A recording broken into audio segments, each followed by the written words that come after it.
provisions of U.S. copyright law, Title 17 U.S. Code Section 107. It is intended for educational, commentary, and research purposes. All rights belong to their respective owners. No copyright infringement is intended. Hello, hello, hello. It is I, Akashi Chris, on a Sunday again. How are you guys doing? I'm just going to sit here and just watch you guys. How are you guys doing? So good to see you. Welcome to Mindfort and Cosmic Carousel.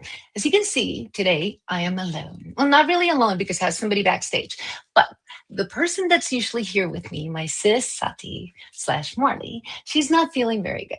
So we are going to make sure on chat today that we put a lot of love. So we're going to put a lot of love out there and send everybody everybody's just send Sati some positive thoughts and some love and healing vibes so she can come back soon and come hang out with us online because we have so much to talk about. Is the audio okay, everybody? I see some lovely hearts and lots of healing vibes. That's perfect, Hellfire. That is absolutely perfect. And I'm going to bring up my co-host for the day, who's going to be hanging out with me. And there's Marcel too. And here we go. And then I'm going to say hi to chat, and we're going to kind of talk about what's going to happen today because we got a lot of cool stuff. So with let me see. Hold on, I want to make sure I do this right. I'm taking my time today. I'm taking my time. That's that song, like I'm stuck with these butt files. Mwah! Butt files is in the house. So let me go ahead, without further ado, bring up Benny. Benny! Everybody say hi to Benny. Hi.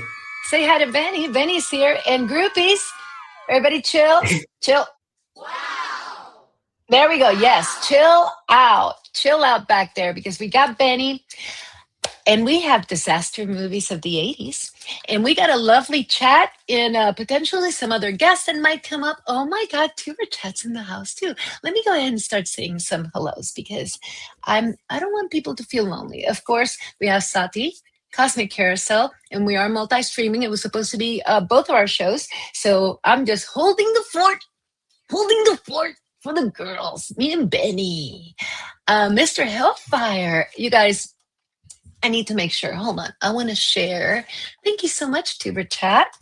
We're looking forward to a really good time today. Hold on. I want to share Mr. Hellfire's channel.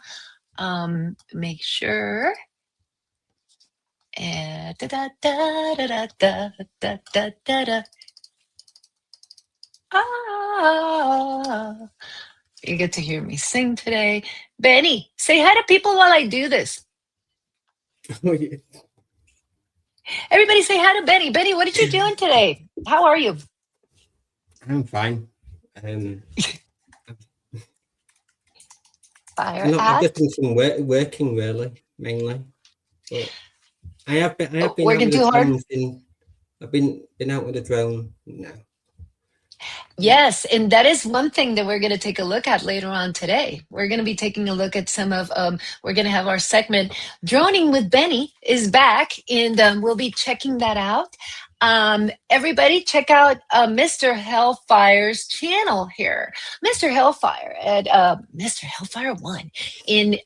There's gaming. He does like all cool music, man. He's doing some really seriously cool stuff. You have to check it out. So we're going to hopefully talk to him in a bit, but we're going to keep saying hi to people. We have Richard sending the healing. Thank you so much. And again, like I said, Sati needs healing, man. Let's send her some. Send some prayers, send some healing. And we also have lovely Marcel. Thank you for doing an audio check. Audio check, Marcel. And the Butt Files is in the house. I love the Butt Files. Really cool channel. Is always visiting. Have you ever seen the Butt Files? I'm going to have to share that one. Hold on. Butt Files is fun. Butt Files, where are you? Butt Files. There it is. Is that? Why are you not showing up, Bud Falls? There you are. There we go. The Bud Falls. I'm taking my time today. Sorry, you guys. And just do do do do do do do. Check out Bud Falls. And the other one that I saw in the house was Tuber Chat. And I'm sorry, you pipe in because you're just quiet. You're very quiet, Betty. Pipe in whenever you want. But No, Tuber Chat's a great channel where I've met so many I people. was just So looking up for Tuber Chat actually just then. Tuber Chat is great. It's like a community, and he presents, like he's introduced me to so many people that we've done collabs, met so many different channels out there, and you like go outside of, like, I think Yoga with Goga, I met them there originally, as well. So it's just really cool to see you. His name is Kevin, and he shared us. Let me go ahead and call up Tuber Chat before we get going. Whoa, what is this? Tuber Chat, Tuber Chat. Here we go. And I want to share this channel before we get going. Here is Tuber Chat. Oh, Anybody wants to giving out loads of I'm sorry? Hellfire's giving loads of different channels out. Oh yeah, Hellfire got so many, dude. He got a lot of subs. He's doing really good. Creator Kevin is another good one. So, oh yeah, he's just throwing all kinds. Yeah, we need to do another connection stream. We used to do these streams, so we just had different channels just coming and sharing, and we would just open the wrenches up for everybody to share their channels. And maybe we should do that soon again. So, okay, so what are we gonna do today, you guys? Why disaster movies? I don't know if you saw. I like this background. Did you see my background?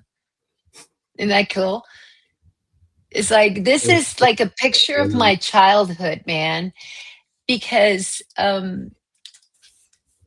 my parents, I basically, I had half sisters. Most of the time I was an only child. My parents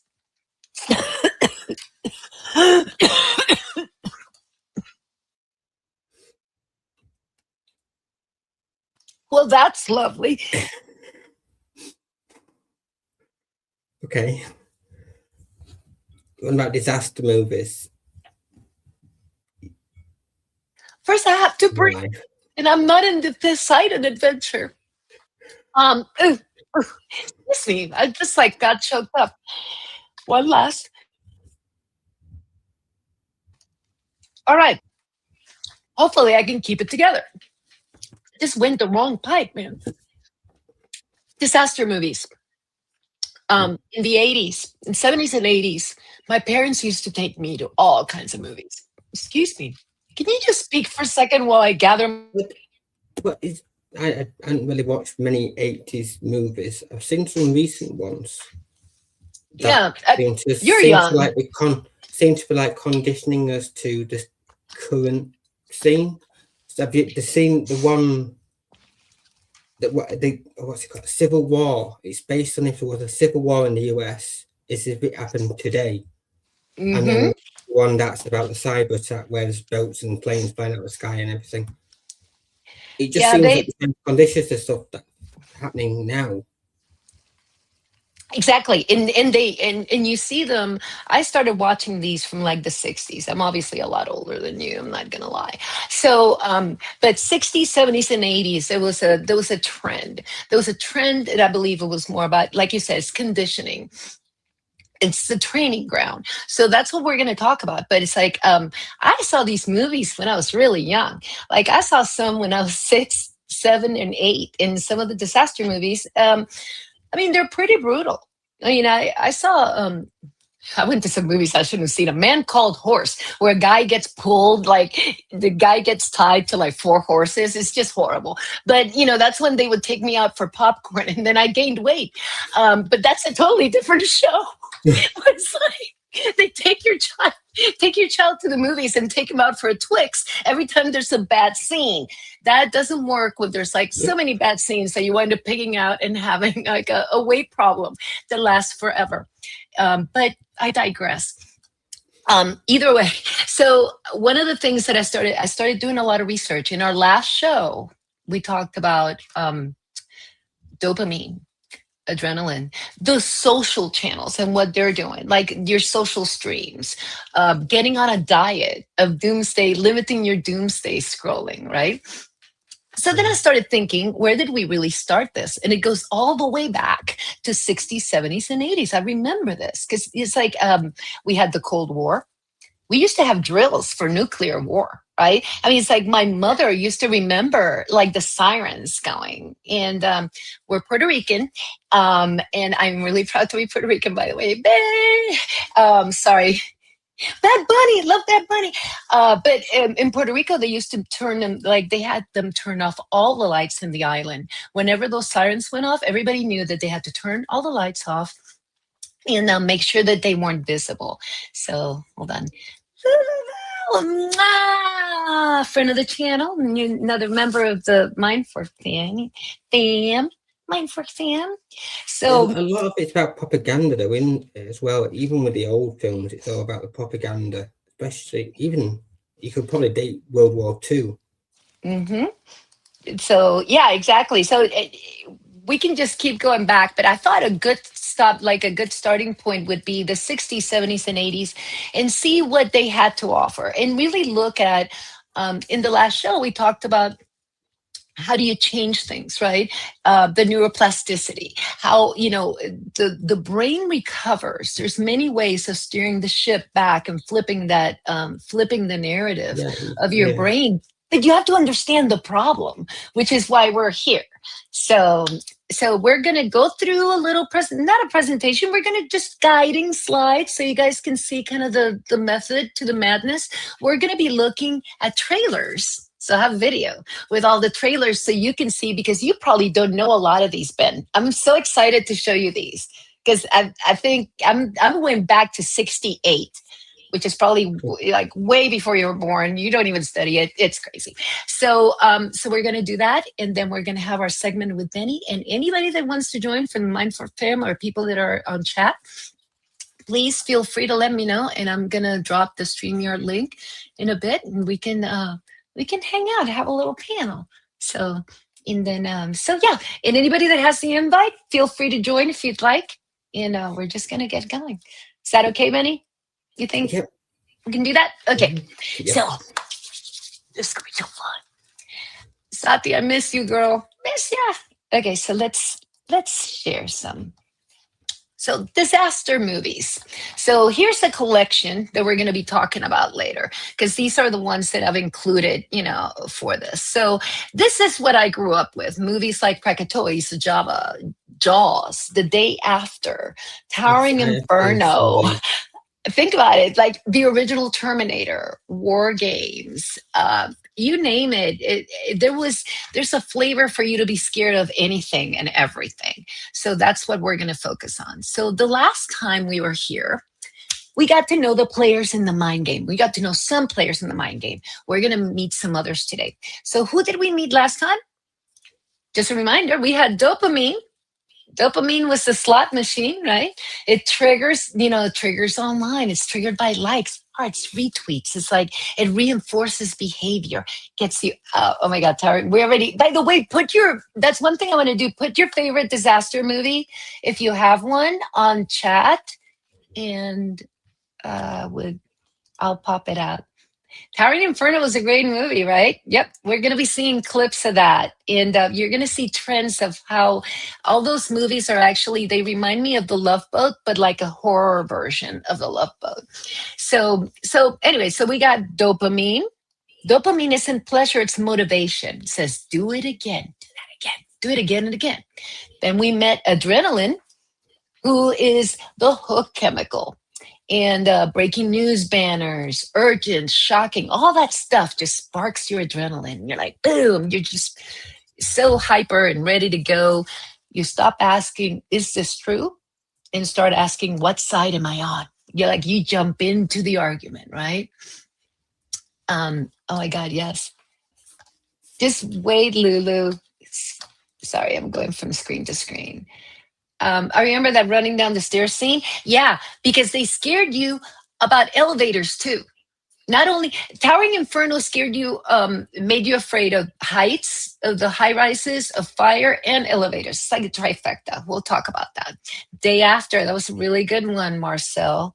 Totally good one. Okay, so next.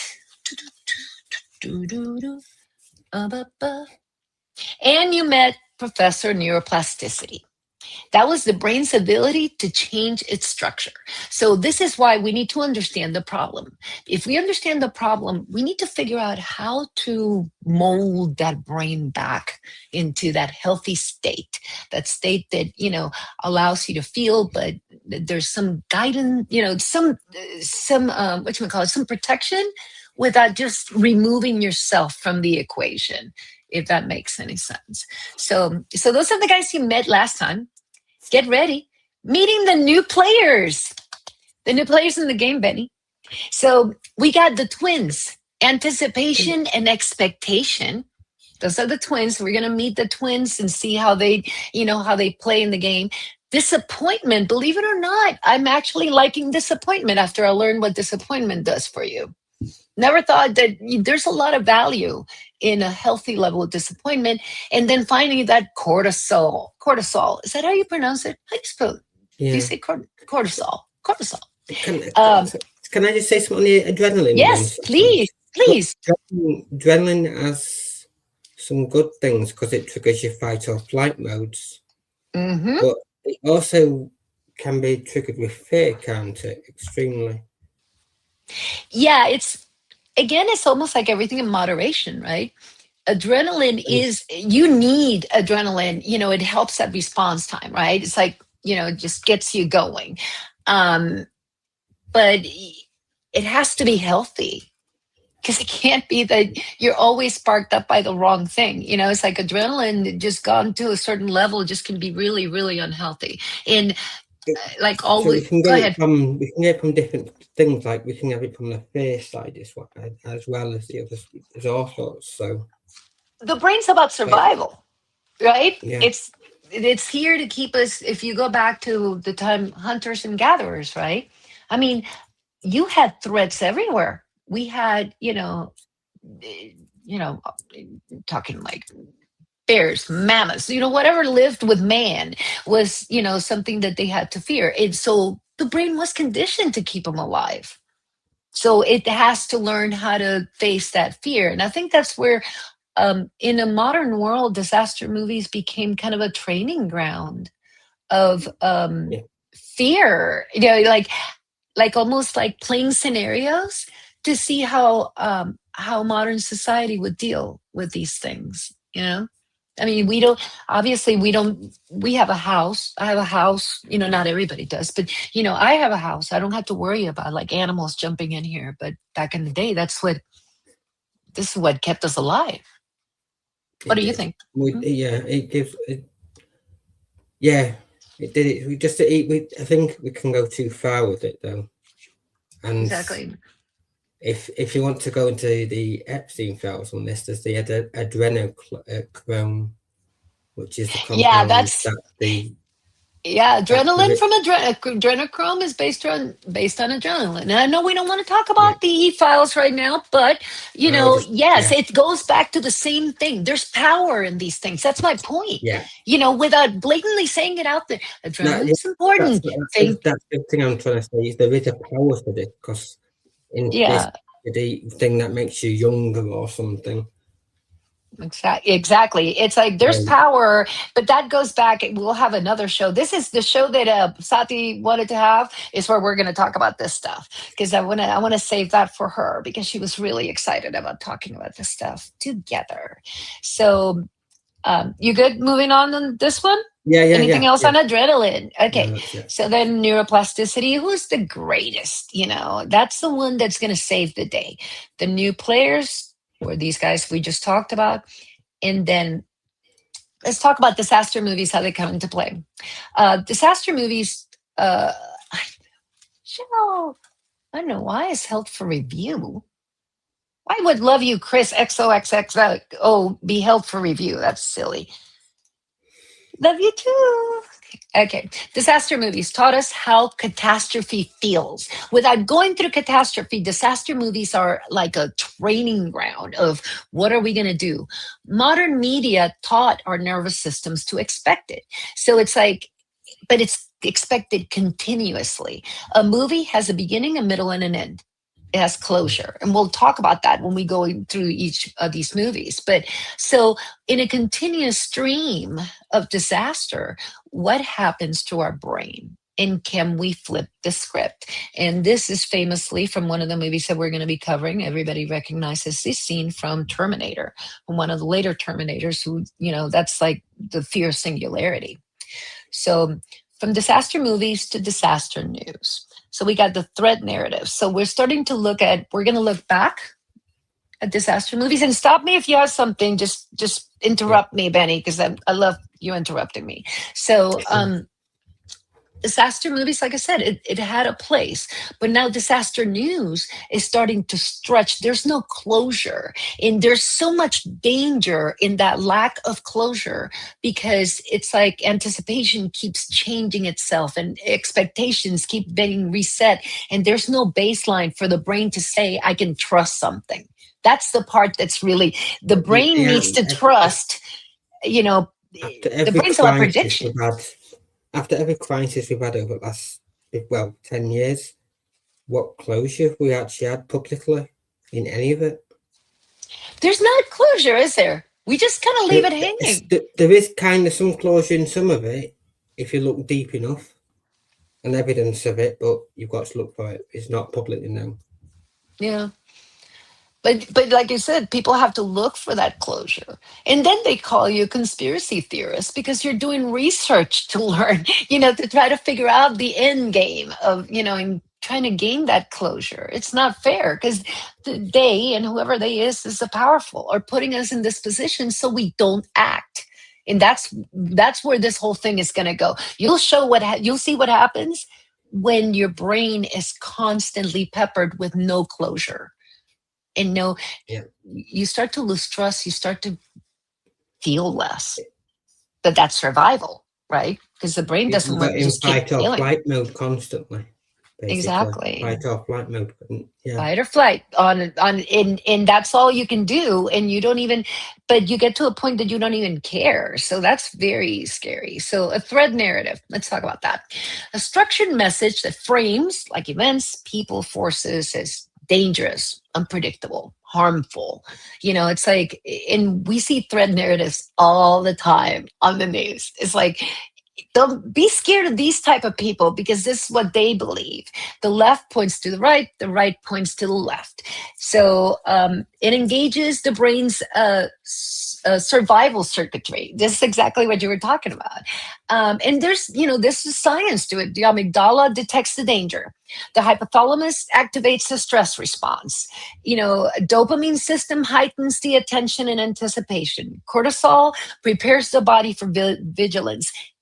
It's all meant to work to keep us alive, but under the wrong conditions, it can turn, right? It's a divide and control thing, divide and conquer. We cannot talk, we can't come together and discuss things. We're in the fight or flight mode.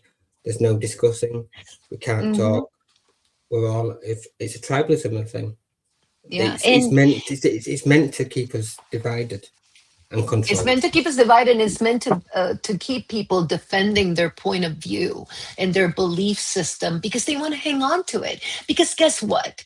You go out there and try to, the belief systems are collapsing. That's what the ontological shock is about. We were so scared about it being about UFOs, and right now it's about something completely different. It's like, it went down on a different topic that, everybody called a conspiracy. That's the other thing, there's no negotiation in it, like, because the religion side of it, the Bible and all that, like, you could say that is UFO related with some of the stuff in there, just needs being interpreted differently. Yeah, and it all could link together, like, no. They won't go off that particular word. It's that or nothing. There's no room for that negotiation.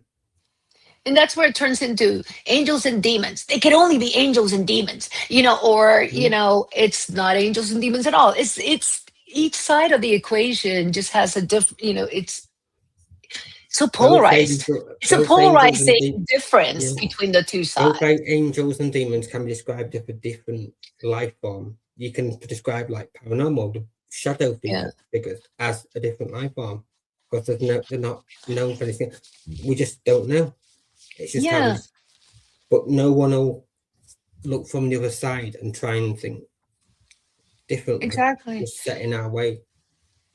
and and the further, I mean, if you think about the pendulum effect, right, everything goes one way and then it flips to the other. It's the, I can't remember the law, but there is some universal law that carries polarity. So think about polarity, right? The further the left and the right go, positions and Okay. position, the worse the pendulum. Woo! And you're going for a ride like in that it's like that pirate ship in all the carnivals, but it's like the further the sides go, the worse the ride is going to be. And I don't know, it's a trip, but it's like baseline stuff that we don't think about, but it's happening on a daily. um so this is where disaster movies, mass scale cinematic threat simulators. So here are these movies that are going to play these roles that are going to say, what if this happened? You know, and then what you used to see in movies has now migrated to today's news. The news often functions as a real-time disaster simulator. So it's the same thing as the disaster movies, but in real time, different delivery and without closure. Beep, beep, beep. Can you say danger? Yes. Danger, Will Robinson. Or in Spanish, I used to watch Lost in Space dubbed because it had it in Spanish in Puerto Rico, and it was peligro, peligro, Will Robinson, peligro. That's what you would say because this is a dangerous situation, and you'll see how. Okay. Sorry, I got chickens running around in the backyard right now. Threat simulations and the brain. The brain's training ground. So, threat simulation is the brain's ability to practice danger without being in real danger. So, you can sign up for like testing this, right? It's like roller coasters make you feel like you're gonna fall, right? Or bungee cord, like the bungee jumping, or stuff like that that takes you, Yeah. it just drives your adrenaline. It takes you to that edge. But in this case, these movies were a way to test this on people, and people to test the theories, and with that, feel the excitement without actually feeling the real danger of going through these situations themselves. Does that make sense? Yeah. So, and they allowed anticipation and expectation to spar safely. So it's like you were going for a ride, but you knew that it would be over and you would walk out. That's what you cannot do today. You can't get out of the theater. You can turn off the phone, but you can't get out of the theater. So, and think about it, people paid for these experiences. At mine, we used to go to the movies all the time. So you'd pay to feel scared. Do you like horror movies, Benny? No. You don't like horror? No. I My used to ex like used to it. like Now I realize what. my ex Tell used to me. like a lot of horror films and things, and So what happened? I'm not sort of into them. Yeah, because you're really paying with fire, aren't you? I think the one that with horror films, the one that I found worse probably was The Purge. Which one? Out of everything, The Purge. I think. Oh, The Purge. That Because was the thing is, crazy. it's not that far fetched. It could happen. It really isn't that far fetched. It isn't. Oh, And I that's what scares absolutely. me. Especially, okay, I thought about that when The Purge first came out. And I was like, yeah, that could happen. Yeah, that can't happen. Now I'm like, this could totally happen. Yeah. That thing could totally happen. So, okay, so let's just move on. Now we're going to get to meet the dynamic duo of prediction. So these guys play in the prediction space. It's all about anticipation and expectation. So, but I have to play this. It's my favorite GIF of all time, just because this is so fun. I was going to do I know Sati knows I was going to sing Anticipation. Anticipation, yes, but I couldn't download it because I actually get a copyright if I play it. But so There's a live Anticipation. version. Apparently, if you Huh? play the live version, if you play a live version, it doesn't give you a copyright. I should have done that. It gave me a block. Hold on, I'm trying to figure out where's my.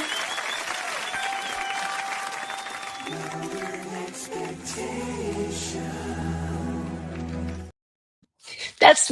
I just wanted to play that because it's my favorite Mad TV. Did you ever see that? You didn't watch Mad TV, did you? That was like a bad dating show where it's like people that couldn't get mates would like try to get mates. That was on Mad TV. Anyway, so lowered expectations. So let's meet the dynamic duo of prediction. Anticipation. Wait till you see what happens next. Anticipation plays in suspense. You know, she stalls, she teases, she builds drama. She thrives on the moment before the moment. Oh, we have friends. Hold on. Look, we got a special guest, Benny. You want to see? Oh, It's Mr. Hellfire. Oh my God, is Mr. Hellfire in Hellfire mode? Say hi. Hey guys, what's up? Oh my God, I love this. That's the best. How are you? Hold on, I'm going to put you on big screen. How are you, Mr. Hellfire? Would you like to say hi to the chat? What's up, guys? I love Not much. Just chilling in my Arctic tundra of Michigan. Michigan. Are you going live later, buddy? not today? Probably not this week. Not this week, but when you do, let's everybody go make sure you subscribe to Mr. Hellfire. If you haven't subscribed to me, subscribe to me, Mr. Hellfire, also, and Cosmic Carousel, and all the other channels that we've been sharing because they're awesome. So what do you think? Do you have any thoughts before we jump back on, Mr. Hellfire? Any favorite disaster movies? I'd have to say Jurassic Park. Why? Because when I was like 8 years old, it scared the living piss out of me in the theater. Right? I mean, that was pretty brutal, man. I hate the ones where they eat people like that, where it's like an animal just bites them in half. You know, there's so many like what's that piranha? That was a good one. Where people get thrown in, it's like the piranhas will Or nom nom nom. Anaconda. Anaconda. There we go. Hold on, I'm excited because I'm seeing Cindy. That's me being excited. Cindy, we miss you. Mwah. There we go. Have to show love. So, okay, we're going to jump back in. But Mr. Hellfire, I want you to also interrupt me because I want you to participate in this whole discussion. Because we're going to get to the movies here in a few. And for some of the movies, I actually ran scans for them. So we're going to see the reports that Professor Neuroplasticity came up with. So let me go ahead and add. Interesting. Where are you? I know, right? It's pretty cool stuff. Hold on. Here we go. So, we left off at anticipation. She thrives in the moment before the moment, and then her twinsy expectation is like, I know what happens next. She always knows what happens next. She's like, I know it's coming. Mm-hmm. And she already knows how the story ends because she predicts. But that's where she goes wrong because she makes assumptions, and we know how bad assumptions are.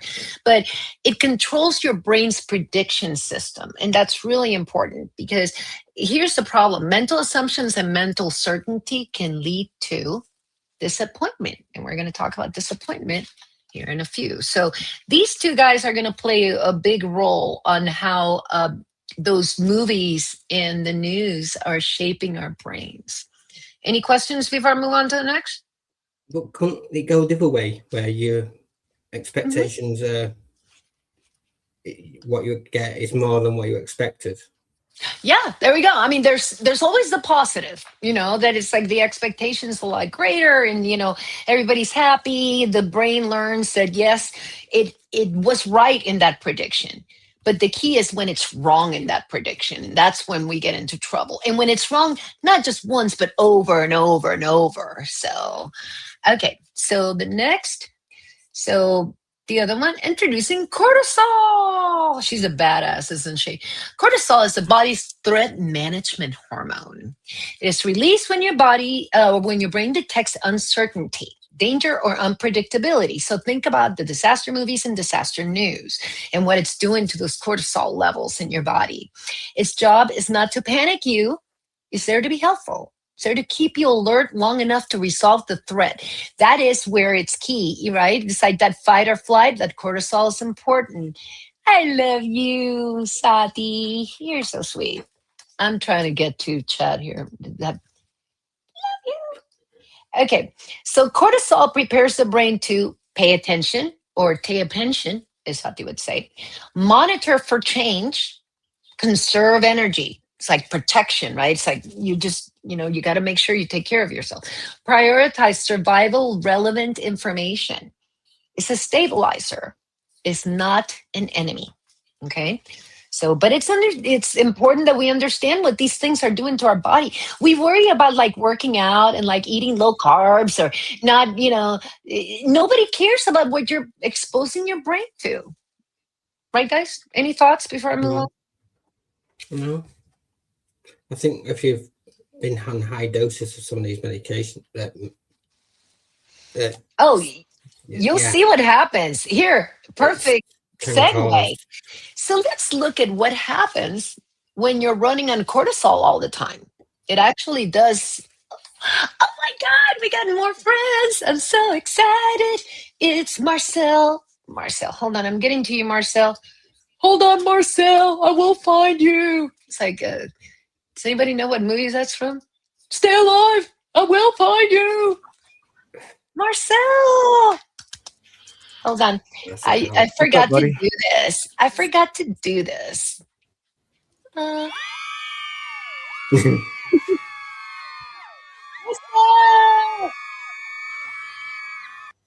Okay, we're here. Oh my God, Diane's in the chat. I'm so excited. We have so many friends. Diane Boss. Hello, everyone. There he is. Say hello. Hanging out today. I'm going to come back here. Marcel, say hello. Say hello to the peeps. Say hello to the people. Good evening, everybody from Europe. Good to see you all. Where are you at today? Where are you at? I'm in my nerd cave. Ooh, everybody has a nerd cave. It's like Batman. So we have Marcel from Europe, Hellfire from Michigan. Netherlands. Netherlands. There we go. You see, is it such a secret? Did you think I was going to send people to find you, Marcel? Oh, Marcel's such a sweetie. Are you there, buddy? Say hi. Marcel. Marcel. I'm going to knock Marcel's head. Marcel. Okay, moving on. So back to the presentation. So what happens when you run on cortisol all the time? This is important because this is probably how they want us to feel, right? Brain and mental state, anxiety and hypervigilance. Your nervous system stays on edge, scanning for threats, even when nothing is wrong. Sound familiar? Brain fog. Cortisol interferes with memory and clear thinking. So this state of mind is going to make you not be as sharp. Did we lose Marcel? We lost Marcel. Yeah. Come back. What movie is that from? I'm just throwing movie lines all over the place. Come back, Jack. Come back. That's because I dimed out where he was at. Oh, because we said the country. It's not the street. It's not like we showed the map and put a dot on it. I don't think he had a good signal though, but it sounds no, he'll be back. He'll come back. Come back, Marcel, come Okay, so irritability and emotional numbness. That's really important that we learn, you guys. Emotional numbness. Mood regulation gets disrupted. You can't even deal with your mood because cortisol is making you cray cray. You have trouble sleeping. You know, it should drop at night, but the chronic stress keeps it elevated. And remember, when you pick up this piece of tech right here, you get blasted with bad news, scary news, updates, breaking news, and then the cortisol starts to go, and then you can't sleep. That's probably why I can't sleep, because I do wake up in the middle of the night, and my tendency is to pick this up. Any thoughts? Brain, so anybody feeling do you guys feel this sometimes? When you relate? Yeah, you can get the anxiety from the adrenaline overdose. Too much. Mr. Hellfire disappeared from the camera. Oh, there he is. It's like, boom, there he goes. And there he is. You're scaring me, man. Okay. So there is danger to exposing yourself. And Marcel's back. Let's see. Is he back? He is back. Back again. Guess who's back? I'm trying to find him. Hold on. Marcel? Yes. Hello, Chrissy. Yay, he's Good to see here. you. Good Hello, to Ben. see you. Good to see you, buddy. Good to see you. I see my buddy, Mr. Hellfire. Good evening, everybody. Welcome. Good What to are see you you up all. to today, friend? Hey, buddy. Well, sitting in my nerd cave. I had a carnival today. The parade was too cold to join, so I went there for one whole minute and then went back home. Oh, that's too bad. Yeah, like a carnival outside. How Yeah, cold is carnival it? outside. Over here it's -5 Celsius. Okay, what's that in Fahrenheit? Somebody do the math real quick. Ben will How do the bad math. it? Benny, do the math. -5 Celsius in Fahrenheit. Tell me how it'll feel. That's cold. That's in the freezing, right? We got 10 centimeters of snow the last 2 hours. Well, that tells me something then. Wow. Yeah. Carnival's outside in the snow. I wouldn't like it. Especially if it was gusty. No. It was gusty, it was cold, and I was there with my grandchildren, so we decided to go home and have some fun at home. Fun at home. Here we go. Diane, everybody say hi to Diane. Diane is in Forks. Diane comes from Forks, Washington. Team Edward, Team Jacob. 19.4 Fahrenheit it is. Thanks, You Ben. see, that's cold. That's cold. I wouldn't be outside, especially with the gust. I bet you the wind chill was a lot worse. Forks, Washington. Here we go. Yes. Okay. So let's keep going, and you guys tell me how you feel. Stop me if any of it like resonates where you want to chat a little bit more. Ooh, here's a teaser. Here's one I haven't introduced yet. Reaction. She's fiery and spicy. Expectation writes the game plan. Anticipation hears the footsteps first. Reaction throws the first punch. She don't wait. Reaction is going to take it. That's where fight or flight comes to play. Okay. So next time we're going to talk about reaction, because specific to social media and how that escalates, because that reaction, you got to figure out before you pop off. Make sure you know what game you're playing, because you don't know if you're even popping off at a bot. It could be a nothing account, and it could fire you up and get you to react. Thoughts on reaction? You guys been and we said all the other things that make you make you think you're thinking less, so you react exactly thinking, sort of thing. And you fall to instigation. There's lots of instigation out there going on. It is meant to keep you separate. It is meant to keep you divided. So it's doing exactly what it was supposed to do. So anyway, next episode, when Sati's back, we're going to talk more about reaction. And we're going to talk about reaction specific to current events, because we do have a lot of that going on, and it just gets, it gets escalated. So the game has changed. In disaster movies, you had what we call complete neural cycles. Expectation forms, threat occurs, disappointment or relief happens. It's very workflow related, right? Resolution arrives, the nervous system resets, done. It's a closed loop. You got in the movie, you ate a ton of Twix and gained a shit ton of weight, and this happened, but then you were done and you walked off and you felt like there was closure. Some movies actually don't have closure, and that introduces a whole different set of problems. Any thoughts? Why disaster movies for... Go ahead. We're in the constant state of high with all the news thing. There has been no closure on any of the news starters. It's like and because there's no closure, there's a reset. Go ahead, Mr. Hellfire or Marcel. What do you have to say? Good question. Oh, I'm not muted. Let's take, for example, Independence Day. It's an open end.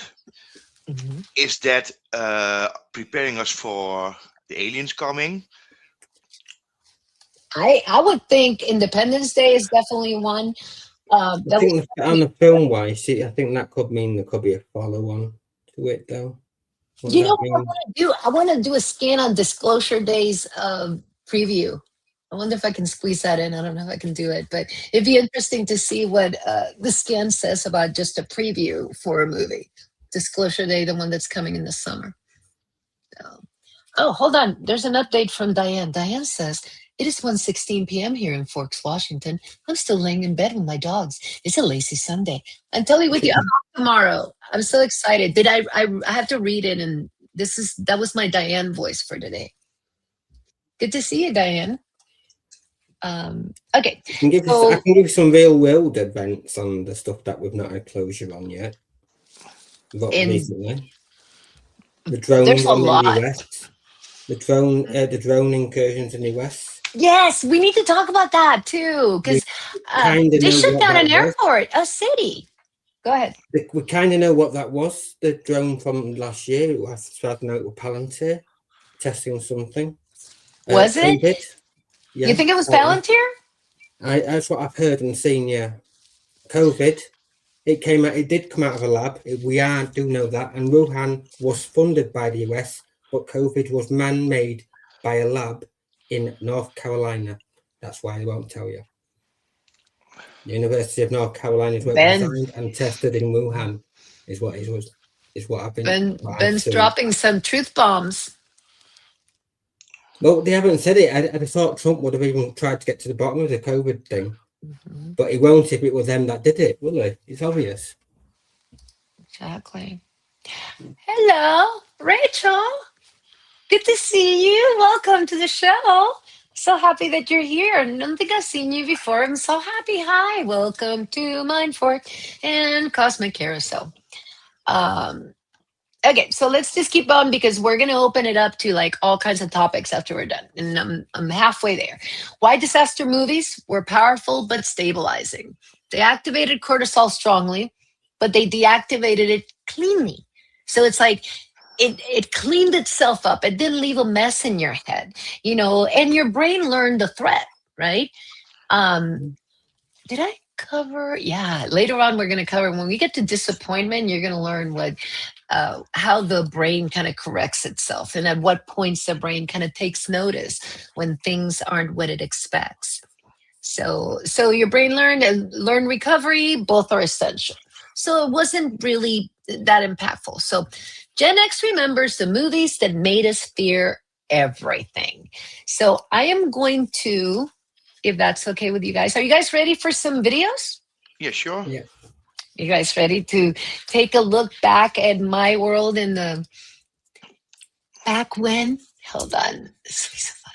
Let me see. Hold on. Let me start it over. That's great. Let me know if everything looks okay at chat.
Okay, so that was Krakatoa East of Java.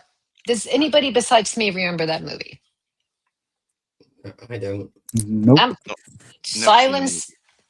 Okay.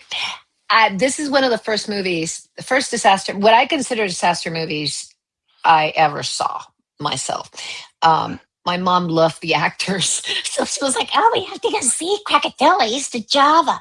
And dude, it was like a mixture of volcanoes, ash, destruction, disaster, all because a guy wanted to go get, it's usually selfish motives and financial motives that cause a problem. But here's when I ran that, let me take that off. I'm going to switch over real quick back to this. I actually ran a scan on that. Hard to keep up with all the awesome channels. I ran a scan on that movie, and I'm going to show you what neuroplasticity says. Diane Voss, Chris, hard to keep up with all the awesome channels. I try my best. That's how Diane sounds. In my world, that's Diane's voice. Okay, so let's look at the scan Chrissy, for crack. Yes, sir. when you say scan, what exactly are you referring to? Ooh, Yes, but what's that? very good point. Okay, so this is what I call a scan. It's a threat simulation report. So in the last show that I did, I was running different posts, like social posts through what I call, I was scanning them, right? So it's like I was working with ChatGPT, looking at particular like psychological triggers that posts would do to your brain, like whenever you got exposed to them. So all kinds of information, how it hurt, like how it hits you when you don't even tell the brain how to consume this. It consumes it on its own. So this is right here, a scan, a threat simulation report. And these are so cute. I was able to create these little playing cards. It's like a little deck of disasters. I was thinking about creating like a little file out of it in case you guys want to share. But it creates one for each in Krakatoa East of Java. What type of threat? This is an existential natural catastrophe. Says making sense, Hellfire? No? Yeah. Did I answer your question? Oh, yeah, perfectly. Thank you. Okay, cool. And then each one does like a little traffic light rating. So this one gave it an orange. It has a healthy threat simulation with resolution. Very important, with resolution. That makes a big, huge difference. Anticipation is activated early, sustained. It's kind of slow. It's a slow movie. But then when it gets to disaster, it all goes to hell in a handbasket. The expectation is challenged repeatedly, becomes more adaptive. Disappointment corrects unrealistic assumptions. So we'll talk about disappointment in a little while, and then closure allows for a full nervous system reset. So it's meant to build resilience, believe it or not. So if your brain's saying, if this happens, this is what you need to do. Threats can develop slowly over time. So it's teaching you this was coming the whole time, but you didn't see it till like 45 minutes into the movie, like really happen.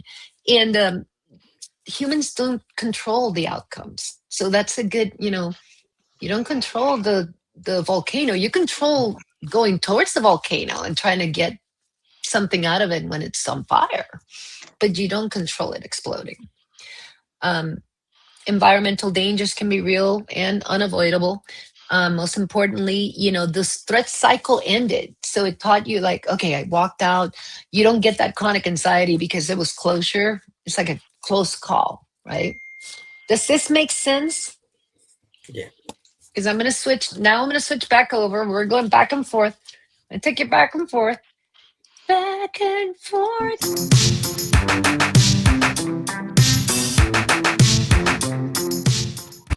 Steve McQueen and Paul Newman race against time as one tiny spark becomes a night of blazing suspense. The towering inferno. It's out of control, and it's coming your way.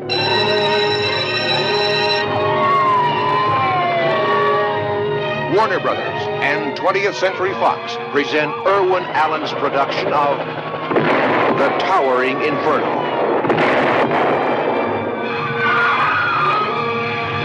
Steve McQueen, Paul Newman, Warner Brothers. and William Fox Holden. will never see that again. Faye Dunaway, Fred Astaire, Susan Blakely, Richard Chamberlain, Jennifer Jones, O.J. Simpson, Robert Vaughn, and Robert Wagner. The Towering Inferno. Those people are going to die up there. Something's not done. I want you out of here. So you can stop worrying about me. What about me down there worrying about you? I'll never let you go anywhere without me again. I'll be back with the whole fire department.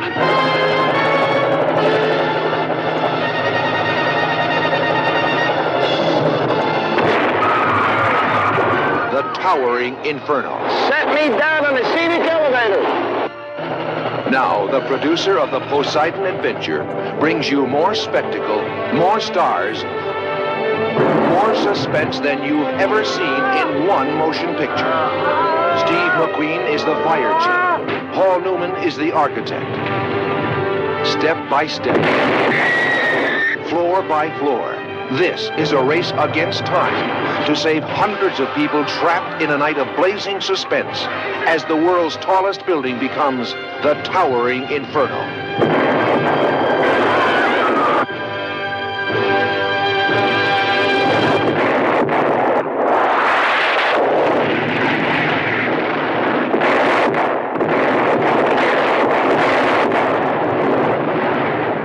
The Towering Inferno. So that we paid money to be put through these, like, Can I just say something on that one? yes, please. If you want to see the real version to that, the Grenfell Towers of London. What is it? The Grenfell Tower, London. Oh, that's what you were saying in the chat, right? Hold on. It was a tower that burned overnight with people in it. Oh goodness. It was a massive tower disaster in London. But is that a real disaster? That really happened? Oh goodness. Yeah. You see, it's like 2017, 14th of June 2017. Whoa, we're gonna have to look at that. What was it? You had it on chat. I just can't find it. I'm just blind. Yeah, put it on chat. Just make sure you put the title. That way we can go watch it at some point, because that's really interesting. So let's look at, so that was Towering Inferno. Let's look at the report for Towering Inferno. So threat simulation reports, very, very similar to the other one. These are actually kind of matching. So it's an internal system collapse. So in this case, they sped up, I think the story was that they sped up the building and shortchanged on security because, again, the selfish motives, you know, a guy just wants to get his tower up there quickly and they don't care about security. That's what happened in the other tower. Well, they cut back on the cladding on the front of it and it burnt. Quickly. Can you believe that people that were stuck in the tower, they couldn't get how many people died? I mean, not that I want to be morbid, but I mean, that's a big Grenfell. There we go. Grenfell Tower fire. Goodness. Did anybody see this movie, by the way? Anybody here seen this movie? No, I didn't. No. Anybody in the chat seen this movie? I think Lulu Bell did. And so 72 died in the fire. Apparently 72. That's so unnecessary. You know, if people just did what they're supposed to do, these things wouldn't happen. So neural lessons installed by this movie. Trusted systems can fail. These are the lessons. Early warning signals matter. Adaptation improves survival. Threat cycles eventually end. So this was a way for the brain to rehearse being in a towering inferno. And I mean, how sick is this? I remember when I was a kid watching this movie, and I remember like rehearsing, like thinking if you were in an elevator that was falling, I think I even read about this, that if you jumped at the last minute, like if you were going down and right before it crashed, you jumped, somehow you would save yourself. Pretty sure that doesn't work. But I remember reading about that. To lay down. Isn't it meant to lay down now? Lay down, is that occurred? You lay flat. Lay down? Wouldn't you like go all the way up? I don't know. Thoughts, Hellfire, Marcel, ever thought about being trapped in a falling elevator? No, I don't fear it either. Good. Because the safety on the elevators is great. Mm-hmm. quadruple safety. So no. Back in the 80s they did, or 70s. Whenever this was back in the 70s, they wanted us to feel it. So so let's see what else. It strengthens adaptive realism, does not create chronic nervous system activation. Why? Because at the end there were some people saved, the fire was put out, people, we made it. Look who's here, look who is here. Gotta say hi too. Curious George is back. Hi, buddy. Good to see everybody. Say hi to George. Hi, George. Okay. Hello, George. So that is Towering Inferno. Then, and I'm sorry, is this even fun? Are you guys having fun with this? Yeah. Does this make sense? Okay, it makes sense to me, but I want to make sure it makes sense to you guys. Okay. Second guess. What did you say? I said, don't second guess yourself, Chrissy. You're doing I'm great. not gonna. Just gonna keep going. And of course I just did. I just stopped my video. Hold on. There we go. Let's go to the next one.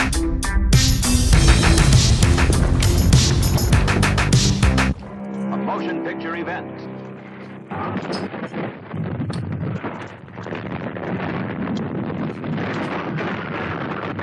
Earthquake in Sense-Around. Your most startling motion picture experience. Earthquake. You feel it as well as see it in Sense-Around. You will experience every sensation, feel every realistic effect of an actual earthquake. Starring Charlton Heston, Ava Gardner, George Kennedy, Lorne Greene, Genevieve Bujold, Richard Roundtree, plus the city of Los Angeles and its millions of people.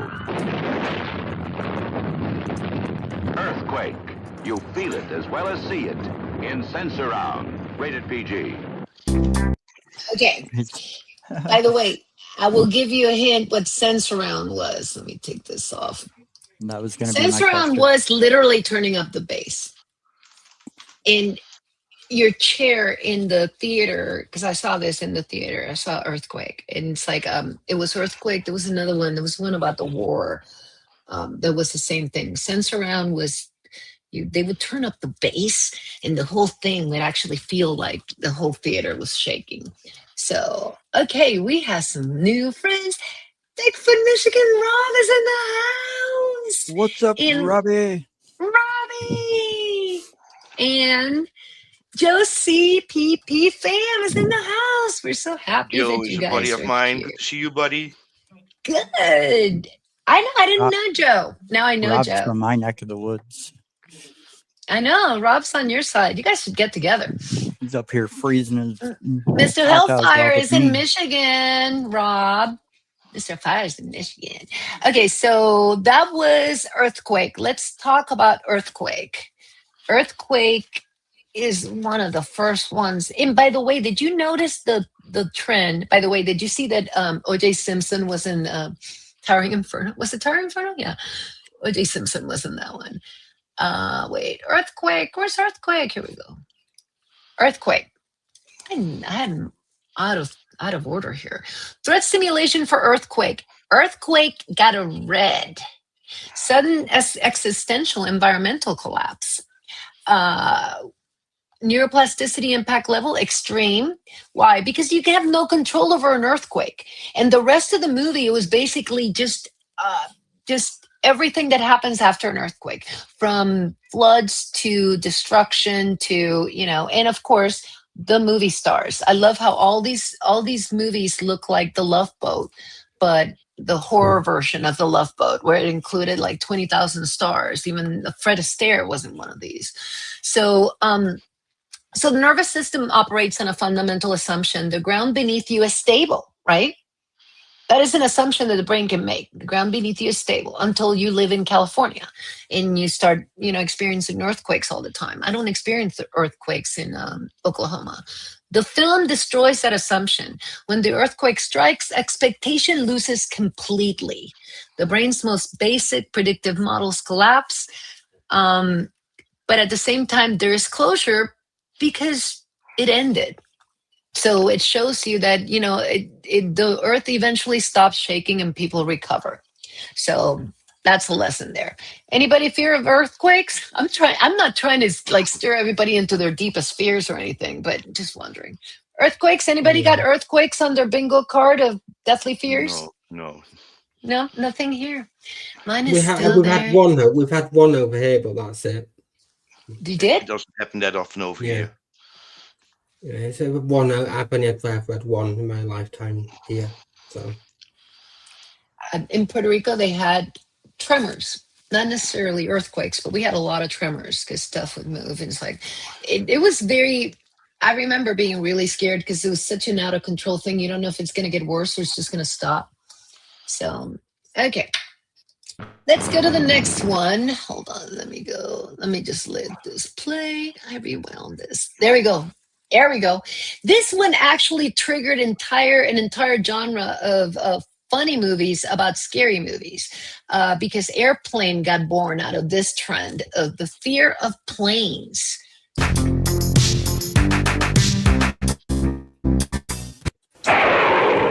Airport, the year's most widely read novel, becomes today's most exciting, most timely motion picture.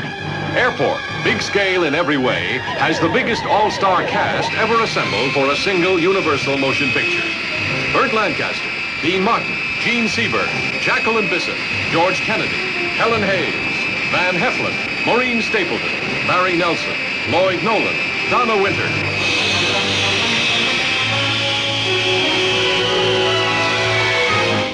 The pilot from your Flight 45 made a shortcut across the field, and he didn't make it. Well, what are you doing about it? Well, when the snow melts in April, we'll get it out.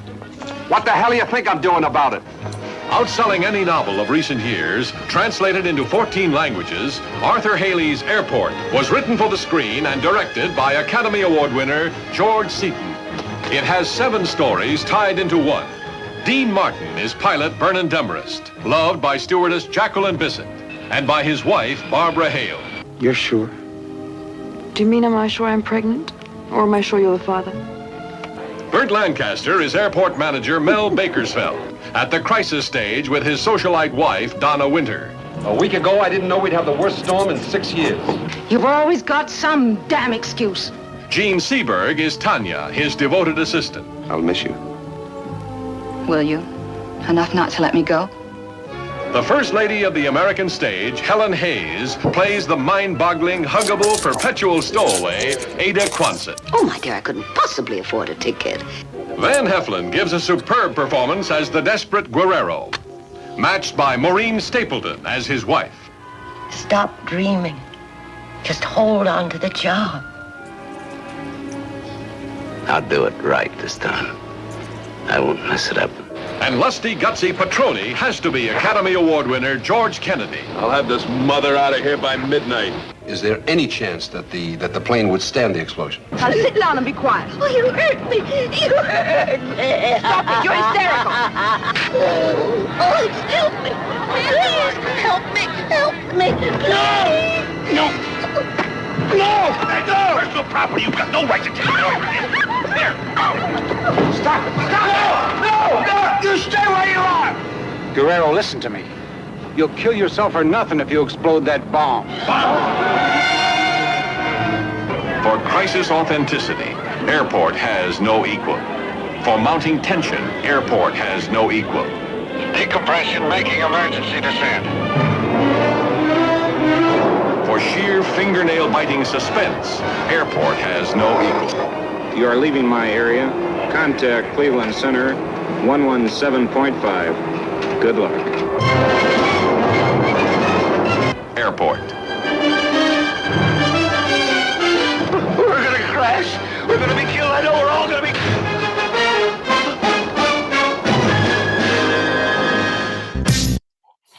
Yes, that is... I love that movie. I mean, there's so many things there that would have gone viral, you know, if it would have actually happened. Like that Helen Hayes going, "You hurt me." I'm like, there was so much in that movie. It was so typical. Yeah, dude, that was the OG of movies. They love Airport 1970. They had 3 more airports after that. you know, because that was like the bomb. So what do you guys think of that one? I don't. The thing is now, planes can happen. Most of all that can happen on a plane and be perfectly fine. Now, What did you say? I'm sorry, I didn't most catch of that. that can happen on a plane. That wouldn't happen on an aircraft now. Anyway. I know, but at the time, this is in 1970. Mm. At that time, that made you wonder. A lot of these movies made you think twice about getting on a plane or getting in the water, or, you know, everything was, you know, I might need to be afraid. There's a theme here. They were trying to test us and train us to be scared. And they were trying to teach that brain what not to embrace. Anyway, thoughts, anyone, before I move on? The other agree, Chrissy. I totally agree. The other thing is that they're training us to go to, if these things happen, to go in a certain way, to do certain things subconsciously. Well, this is what they're saying to us. This is how it will happen. Yeah. A lot of things don't happen like it was in the movies now. Yeah, and the thing is that it doesn't need to. You don't even need to spend any money, any Hollywood money, in training that brain or testing that brain anymore. I mean, at this point, we're seeing it on a daily on social media, on YouTube, on, you know, viral videos, TikTok, Instagram. I mean, we just consume it. We're like, nom, nom, nom, nom, nom, give me disaster. Isn't that a nice visual? Okay, so I'm gonna, instead of going through, because I want to get to a lot of stuff, I'm gonna keep going with the movies, because unless there's something different, which I'll show you, I'm gonna go back to movie video. Okay, is that cool? Yeah, cool with me. Yeah. Okay, so guess what's coming up next? Some clue. Surprises. The clue on the screen. Before Armageddon is this. Before Armageddon. Space. Timeless. Infinite. Eternal. For countless millennia, the stars and planets traveled their silent paths in perfect harmony.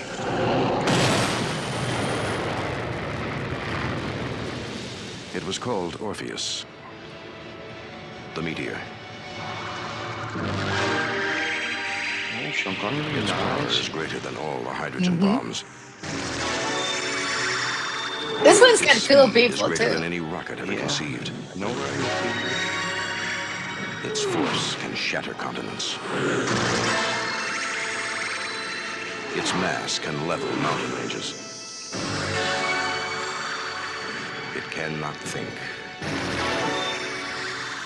It cannot reason. They really wanted to freak us out. Its course.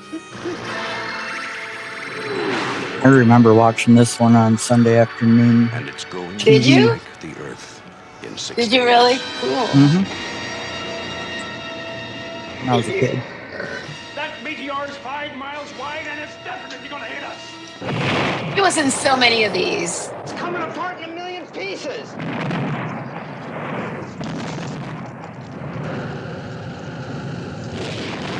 Your government, This is before AI. with the best scientific brains at its disposal, developed the project to deal with this emergency. And CGI. Correction complete. Situation nominal. Ориентация закончена. Положение нормально. Anything go wrong? Once the rockets have been launched, they switch over to their own internal decision-making systems. And if these systems perform perfectly, well then, there's no problem. But if there's a malfunction, What are the odds? your guess is as good as mine.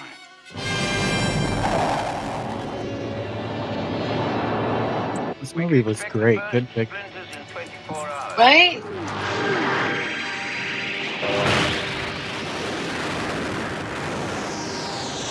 Gotta have the tidal waves.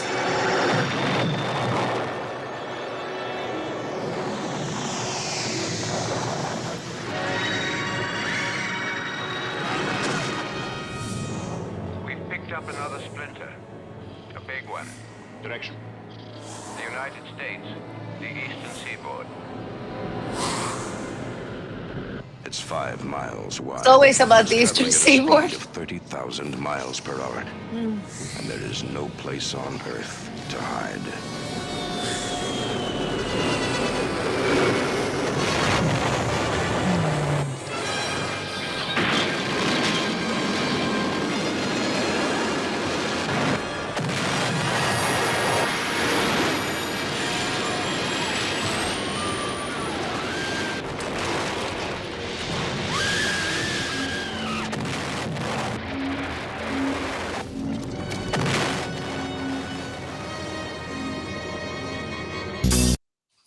Okay, meteor. I am going to pull this up for this guy for a second because for meteor, it is a little bit different. It is, I love this one, existential cosmic threat. Does that sound familiar, UFO peoples? Yep. Yeah. This falls under extreme as high intensity, safe resolution. I mean, not everybody died. There was a lot of death. It impacts both anticipation and expectation. And we'll talk about what happens when it impacts both of those. It has a special effect. And it definitely produces prolonged cortisol elevation because you have that worry. You now worry that they're and you start looking, right? I mean, I look at channels all the time looking for comets, meteors, coronal holes, any threat from outer space. Thoughts? Before we move on to the That's next something that movie. we really can't do much about that anyway, can we? At the moment. I We're guess sitting I'm not so much ducks. worried about it as I'm just waiting for it to happen. It's gonna happen sooner or later. It's inevitable. Yeah, I agree. Yeah. It is going to happen. It's just a matter of time. Exactly. So anyway, we move on again. This is not about creating new fears, and I want to make sure you guys don't think I'm trying to do that. I'm trying to help. I'm trying to recognize how media is massaging our brains to embrace the fears of things they don't want us to look into. They want us like docile and manageable. So let's go back to a couple more of these. Nuclear war. This one freaks me out right here. Anybody seen Threads? The United States government has been forced, reluctantly, to take action to safeguard what it believes are legitimate Western interests in the Middle East. We are confident that the Soviet Union will take note of our resolve and will desist from its present perilous course of action. There's growing evidence overnight from scientists and observers in many countries that there have been 2 nuclear explosions in the Middle East. In response to today's news of the outbreak of hostilities between vessels of the United States and Soviet navies, The Ministry of Defence has announced it's sending more troops to Europe to reinforce the British commitment to NATO.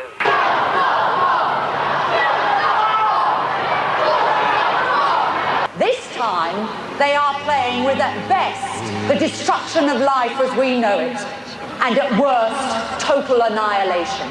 You cannot win a nuclear war! The time has now come to make everything ready for you and your family in case an air attack happens. When you hear the attack warning, you and your family must take cover at once. The most widespread danger is fallout. Quite good. Attack warning. Attack warning. Is it for real? Attack warning. It's for bloody real. Is it? You can't just do a face like that. Go get a titty sign or something. Come on, quick, get down.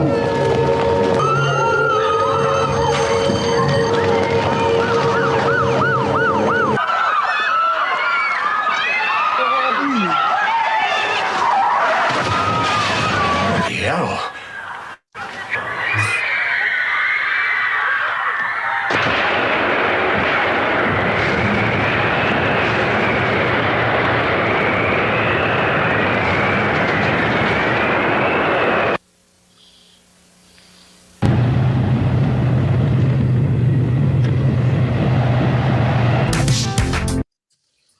That one freaks me out. Because it looks like a documentary. They did a good job to keep us afraid from anything. Right? They wanted us, but the thing is, we're afraid of it, but then our leaders play with these concepts so freely. That film was based in a city called Sheffield, which is in South Yorkshire, which is the steel city of the UK. It used to produce all the steel for the UK. Oh, really? The thing is, our leaders think nuclear war is winnable. That is what they think, and our new nukes aren't as radioactive as what they used to be. But How are it's you just going to that win Nagasaki, nuclear war if we're all dead? I don't think they would. I don't think it is as bad as the fallout isn't as bad as what it make out. Look at Nagasaki and the ones in Japan. The cities that the US blew up and Remember massive Chernobyl in thriving 1986, cities. the fallout. We What did couldn't you eat say, our own Marcel? vegetables. Oh, do you remember the Chernobyl nuclear waste explosion over there? They made us scare us for the eating our vegetables, and you can't drink the water, and they did a great job, really. Yes, you can still see the exclusion zone in Ukraine, but is it Neil deGrasse Tyson said that nukes aren't as much radioactive as what they used to be? Is what I'm saying now. Plus, That I is don't think we true. need nukes. Yeah. We don't need nukes Russia's got the new missiles that have got the power of nukes in a conventional weapon. They don't need them. No. It doesn't matter if they're not as deadly, because the That's thing what is, Neil. once That's one what is Neil deGrasse. shot, they're all shot, right? I mean, Yeah. 20,000 nukes or whatever it is. I don't know how many nukes are in the world, but at The some point, US, if one shoots, everybody shoots. US has broke down most of their uranium to use for other things now. Can I just say one thing about this? Of course.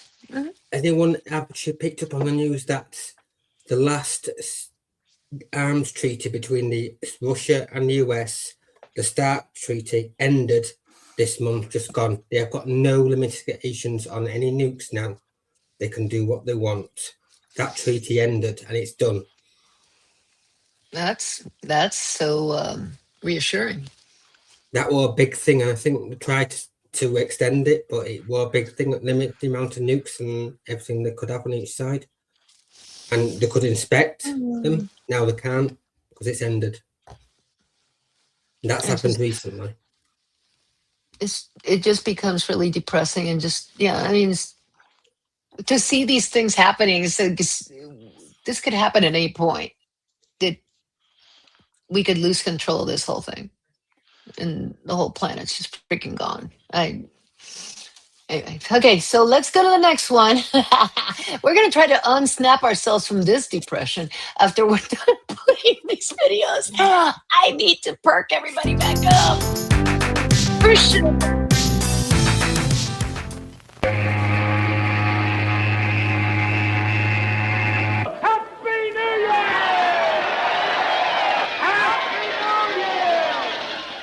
In the early morning hours on January 1st, the SS Poseidon, en route from New York to Athens, was struck by a 90-foot tidal wave. Oh, my God. And capsized. Irwin Allen's production of The Poseidon Adventure.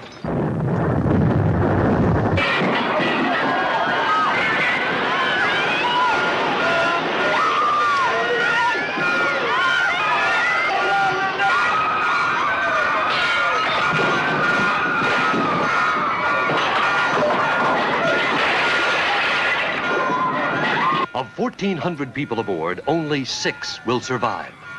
This is their story. That's the way out. That's our only chance. Don't listen to him!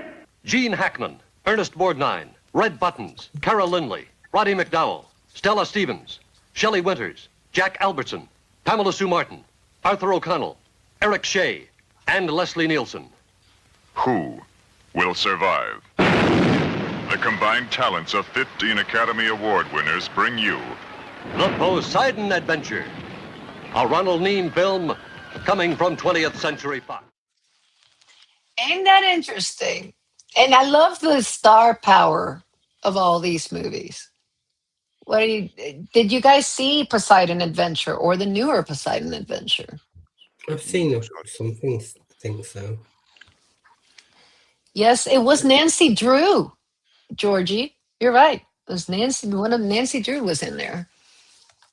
I remember seeing this movie, and I remember not wanting to take a cruise. Now, I mean, I got over that, but I was little. At the time, it's like you see this stuff, and it's like, I mean, now I'm sitting here like a ghoul laughing because it seems so exaggerated and so purposeful in its like it wants to scare the crap out of you, just so you stay home, or because you need the safety of government, or you need somebody to save you. Thoughts before I play the next one? We're almost done. We're good? Yeah, we're good. Okay. This is a combo because there's so many of these. Fear of nature. The ultimate suspense adventure. Irwin Allen's production of The Swarm, with an all-star cast. Michael Caine, Catherine Ross, Richard Widmark, Richard Chamberlain, Olivia de Havilland, Ben Johnson, Lee Grant, Jose Ferrer, Patty Duke Aston, Slim Pickens, Bradford Dillman, Fred McMurray, and Henry Fonda. The Swarm is coming. The Swarm, rated PG. Starts Friday at theaters and drive-ins everywhere. I know that games are your business, James. You play them very well. This one's you're interesting. here. I want to see this. This is a serious game.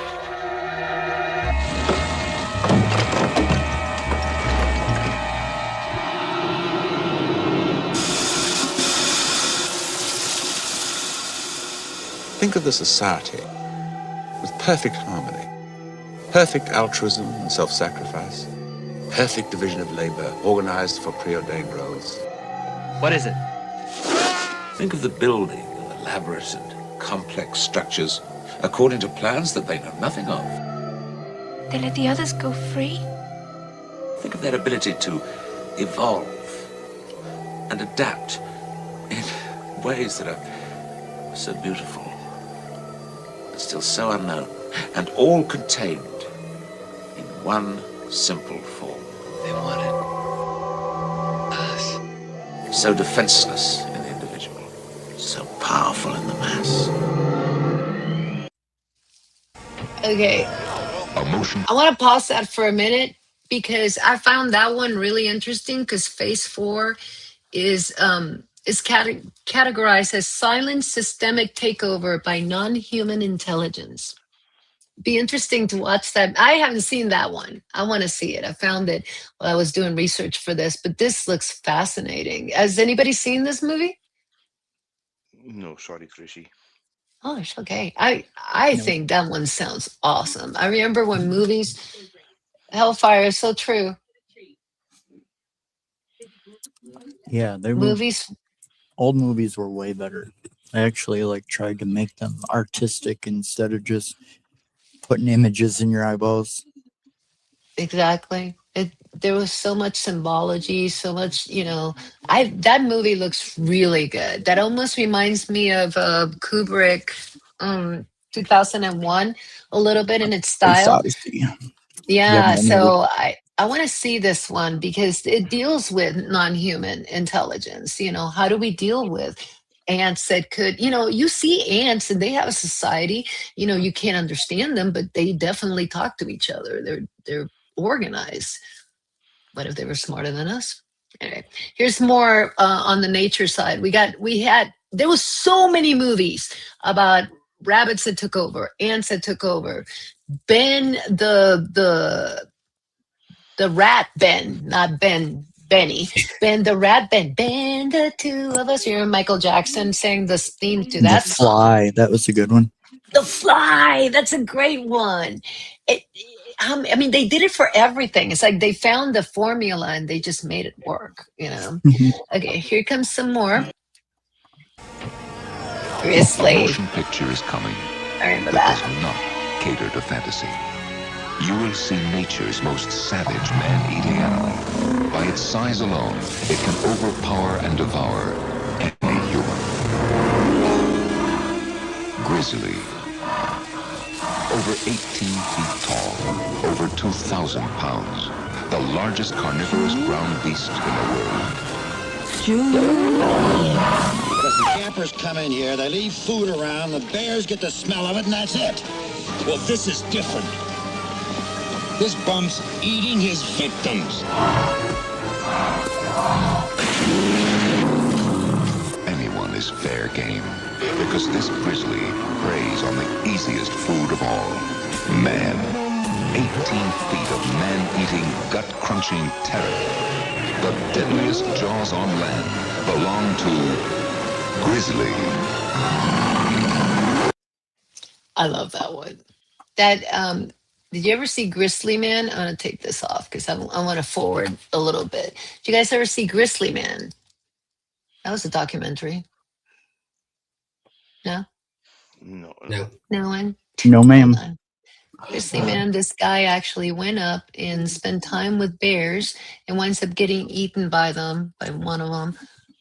After just loving bears, he did nothing but documentaries about bears. 3 generations later, this movie's called Cocaine Bear. You know Why it. didn't you just say that out loud? You could have said that out loud. It did. Okay, and now a couple more because these are fan favorites. But you know where I'm going with this? One of my favorites. How do you do? My name is Alfred Hitchcock, and I would like to tell you about my forthcoming lecture. It is about the birds and their age-long relationship with man. It will be seen in theaters like this across the country. In my lecture, I hope to make you all aware of our good friends, the birds. Theirs is a noble history, and through it all, man has played a conspicuous part. This cave drawing is one of man's earliest sketches of his feathered friend. One can see at once the loving care with which the artist depicted his subject. It's one of my favorite movies of all time. Who is it? I've seen that one. Isn't it great? Mitch, this isn't usual, is it? Obsessed We've been with out back looking Tippy. at the chickens. Something seems to be wrong with them. There's nothing wrong with those chickens, Mitch. That's the damnest thing I ever saw. This movie came out 20 years before I was born. Birds are not aggressive creatures, Really? miss. They Yeah, bring beauty into I'm the taking world. you way It back. is mankind, rather, who insists upon making it difficult for life to exist upon this planet. But it's 25 before I was born. Attacking people without no reason. You know what I mean? Hold on, I I'm think gonna we're in turn it real down trouble. a little bit. I don't know how this started or why, but I know it's here, and we'd be crazy to ignore it. What did you say, Ben? Was that you, Ben? Bird war. Yes, Yeah, it was 25 years before I was born. This. Out there someplace, and they'll be Yeah. back. You can count on it. I'm turn it down too much. I keep telling you, this isn't a few birds. These are gulls, crows, swifts. I have never known birds of different species to flock together. The very concept is unimaginable. Why, if that happened, we wouldn't have a chance.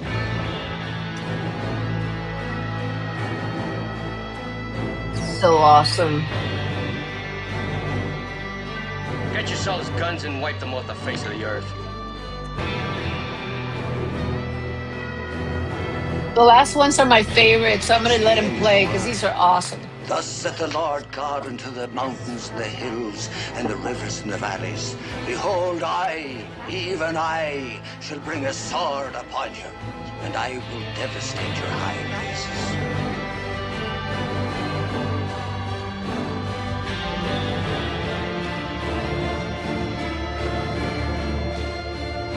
Doesn't it seem odd? I just love that they were able to restore old a movies. war against humanity. They use real birds. He did it.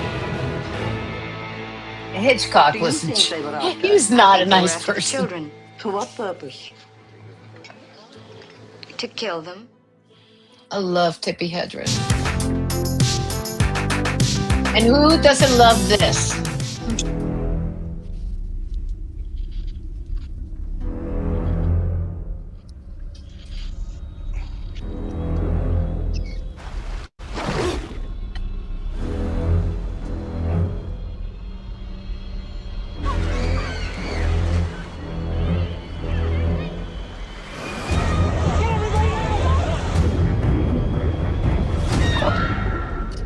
You yell shark, we've got a panic on our hands on the 4th of July.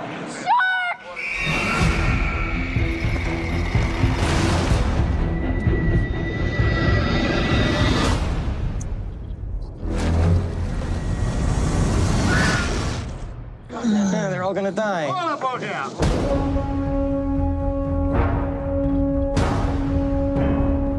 This shark? He's got lifeless eyes. Black eyes, like a doll's eyes.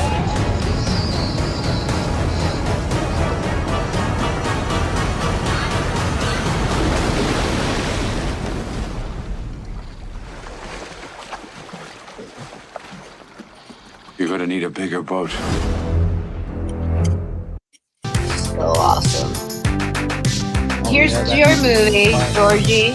You know what's coming up. David Lightman was a master, at computer games. A fast thinker. Oh, David! Maybe you could tell us who first suggested the idea of reproduction without sex. Your wife? Get out, Mikey. And a promising student at an old game Hi. with an electronic twist. Those your grades? Yeah. I don't think that I deserved it. Such a great movie. This is such a great movie. Jail After that. Only if you're over 18. This computer company is coming out with these amazing new games in a couple of months. But I want to play those games.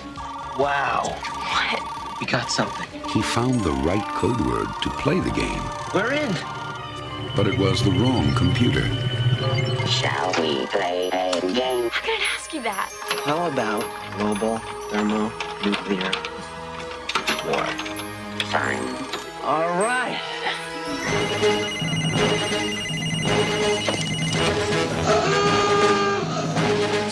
Damn it, Bueller, you're gonna blow up the world.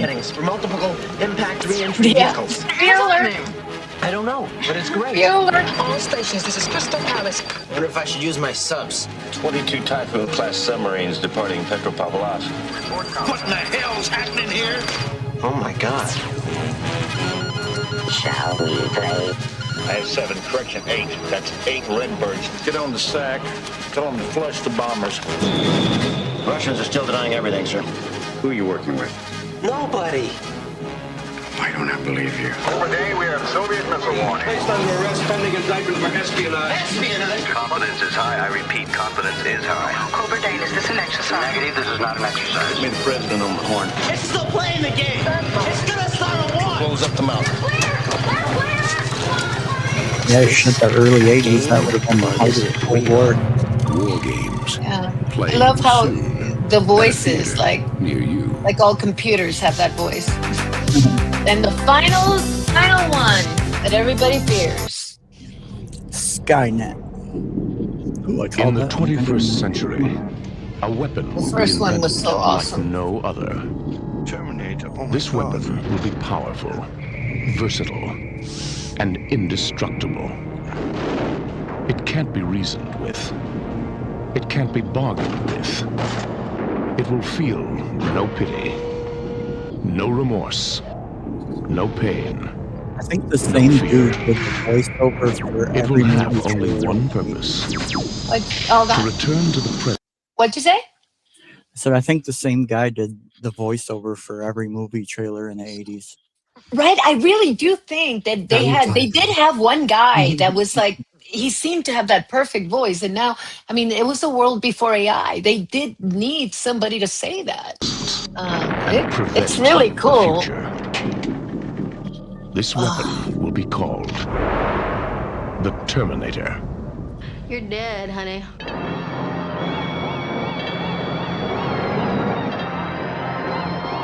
The 80s haircuts.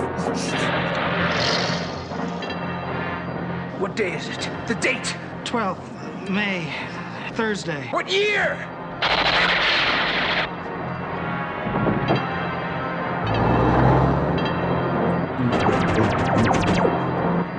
I'm here to help you. I'm Reese, DN 38416, assigned to protect you. You've been targeted for termination.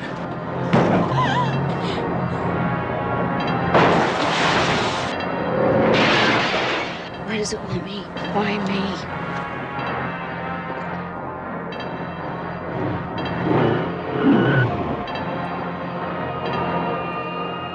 Arnold Schwarzenegger is the Terminator. What a great It's- movie. And I mean, it's still something at the time in the 80s, it did feel like the technology wasn't there. And now it just feels like the dangers are so real. I mean, I'm not gonna say you're obsessed, but I agree with that, but I think more like something like the Borg or something that would, like, if that happened. In the Star Trek thing, the Borg, because they're a pretty much similar thing, aren't they?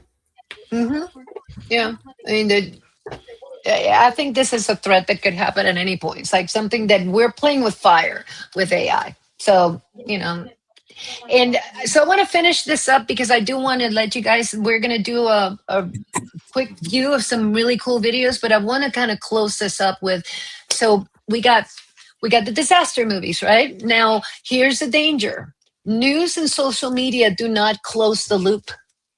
They actually leave it open.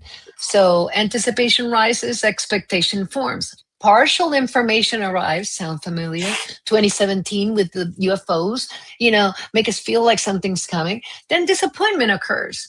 Then a new anticipation immediately replaces it. So where I'm saying anticipation can easily become a Stepford wife of sorts, where it's happy with what it gets and that's all, because you can only take disappointment so many times.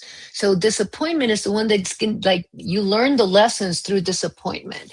We're going to talk about disappointment here in a second. Is this starting to make sense?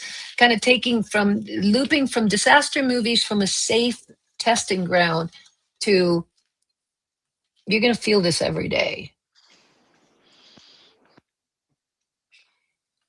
Disappointment. I always thought that was such a negative word until I started reading up on this. Expectation makes promises. Anticipation makes you wait. But when something changes, disappointment is the one that teaches the brain what's real. So it makes a call. It's kind of like a referee, right? It goes, that's not what you thought that would happen. So it's going to rewrite the script with new realities, because this is really the way it works. It assumes something, it expected one thing to be true, yet it came up with something completely different, and your brain rewires. So disappointment is a learning opportunity. Disappointment is understanding that what your assumptions might not be what really is. So your predictions aren't 100% true. So that's the important part of disappointment. Before I'm just kind of rushing through this. Does this make sense? The thing is, if that's happened if it happens over and over again, it becomes something that's subconsciously changing you. That is automatic. Mm-hmm. Here we go. Perfect. Here's the segue. What disappointment does to the brain? Disappointment is where neuroplasticity actually happens. So it's learning, right? This creates a signal called prediction error. So it's going to rewrite based on a prediction that was wrong. It's the brain's most powerful learning mechanism. So it's like kind of updating itself. But when it happens over and over again, here's the dangers. When anticipation loses repeatedly, you get emotional numbing. So if you're always anticipating something never happens, think about UFOs, guys. If you're always anticipating something just doesn't happen, that disclosure date just keeps stretching, it keeps moving, the carrot keeps moving, you don't bother getting excited. I think eventually you just become cynical.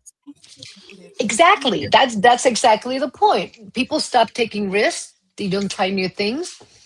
You don't believe change is possible. The dopamine activity decreases, less excitement, less curiosity, thinking less. Like we're so easily guided when we're under this state of a beating. Does this make sense? Anybody? Questions? Thoughts? It's crystal clear to me. Yeah, it seems fine. Yeah. Anybody in chat? On the disclosure side, I think if that will only happen if it benefits them. It would have to benefit them for it to happen, not us. Yeah. Sati, anticipation ketchup, anyone? Yes, I remember that commercial where you anticipate the ketchup coming out of the bottle. But so that's what happens when anticipation gets beaten down. How about when expectation loses repeatedly? When expectation loses repeatedly, it's not just predicting events, it's building the brain's internal model, right? So when it loses, the brain doesn't just lose a prediction. It's like trying to rewrite itself, but it has nothing to rewrite itself with because it keeps losing. It's like quicksand. By the way, that was another disaster movie of the 80s. Quicksand was huge. What the hell happened to quicksand? Where did quicksand go? Because that was a big danger back then. But this is how, and this is an important point, expectation becomes defensive. The belief systems form or break, right? So expectation losing is how beliefs evolve. how they become frozen. Healthy brains update the expectation. Unhealthy brains defend the expectation. This is where you start to see people just defending their point to no end, even if sometimes it doesn't make sense. Which takes us to the worst scenario. The worst case scenario is when they both lose repeatedly, which is what's happening to us in the news right now. We're hearing we're getting the anticipation, expectation. We think something's going to happen. The opposite happens. It keeps happening over and over, and we have nothing to hang on to. So psychological shutdown mode. Anticipation stops believing anything meaningful is coming. Expectation stops believing anything meaningful can be predicted. There's no energy. There's no confidence in its internal model. It's disengagement. It's when you were talking cynical, hellfire, there it is. It's like you become disengaged with the world. Some thoughts? Makes perfect sense. And less engaged group is a manageable group, isn't it? Yeah. Reduced motivation to challenge system. Bingo. Reduced emotional investment in outcomes. Bunk. Increased preference for safety over change. Don't move my cheese. Just keep it. I don't want any change. I just want safety. Compliance with existing structures. Reduced risk taking. It's not mind control, but it might as well be, because it's mind manipulation in a way. It's mood manipulation, right? People stop projecting their expectations. They rely more on external cues, external narratives, like the ones that we're given. And but it's not because we're weak; it's because we're tired. These are all kind of traits making that sense? These are all traits that we look for in our livestock. Oh my gosh! Yeah, we become cattle. We're the cattle. Exactly. So, and then the final. So here's my closing thought, and we're going to move on to you guys. We're going to talk. We're going to look at some videos, but disaster movies always ended. The volcano erupted. The survivors escaped. The screen faded to black. There was always some kind of resolution, but with the modern narratives, it's just not there, and it stays open. And I put the brain being manipulated because that's how I feel. We're puppets. We became puppets. So now the good news is, though, that remember that Captain Neuroplasticity is that there's ways of rewriting. There's ways of rewriting the programs, flipping the narratives, but we have to understand the problem.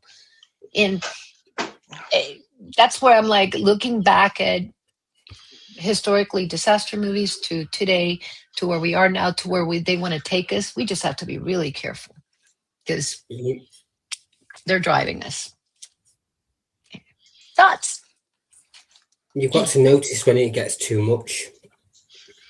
Like I've been scrolling. I've stopped myself scrolling on Instagram because normally it used to be just full of like the aviation, paranormal audit and stuff. Now it's all full of the Epstein stuff, and there's dark videos and stuff on there.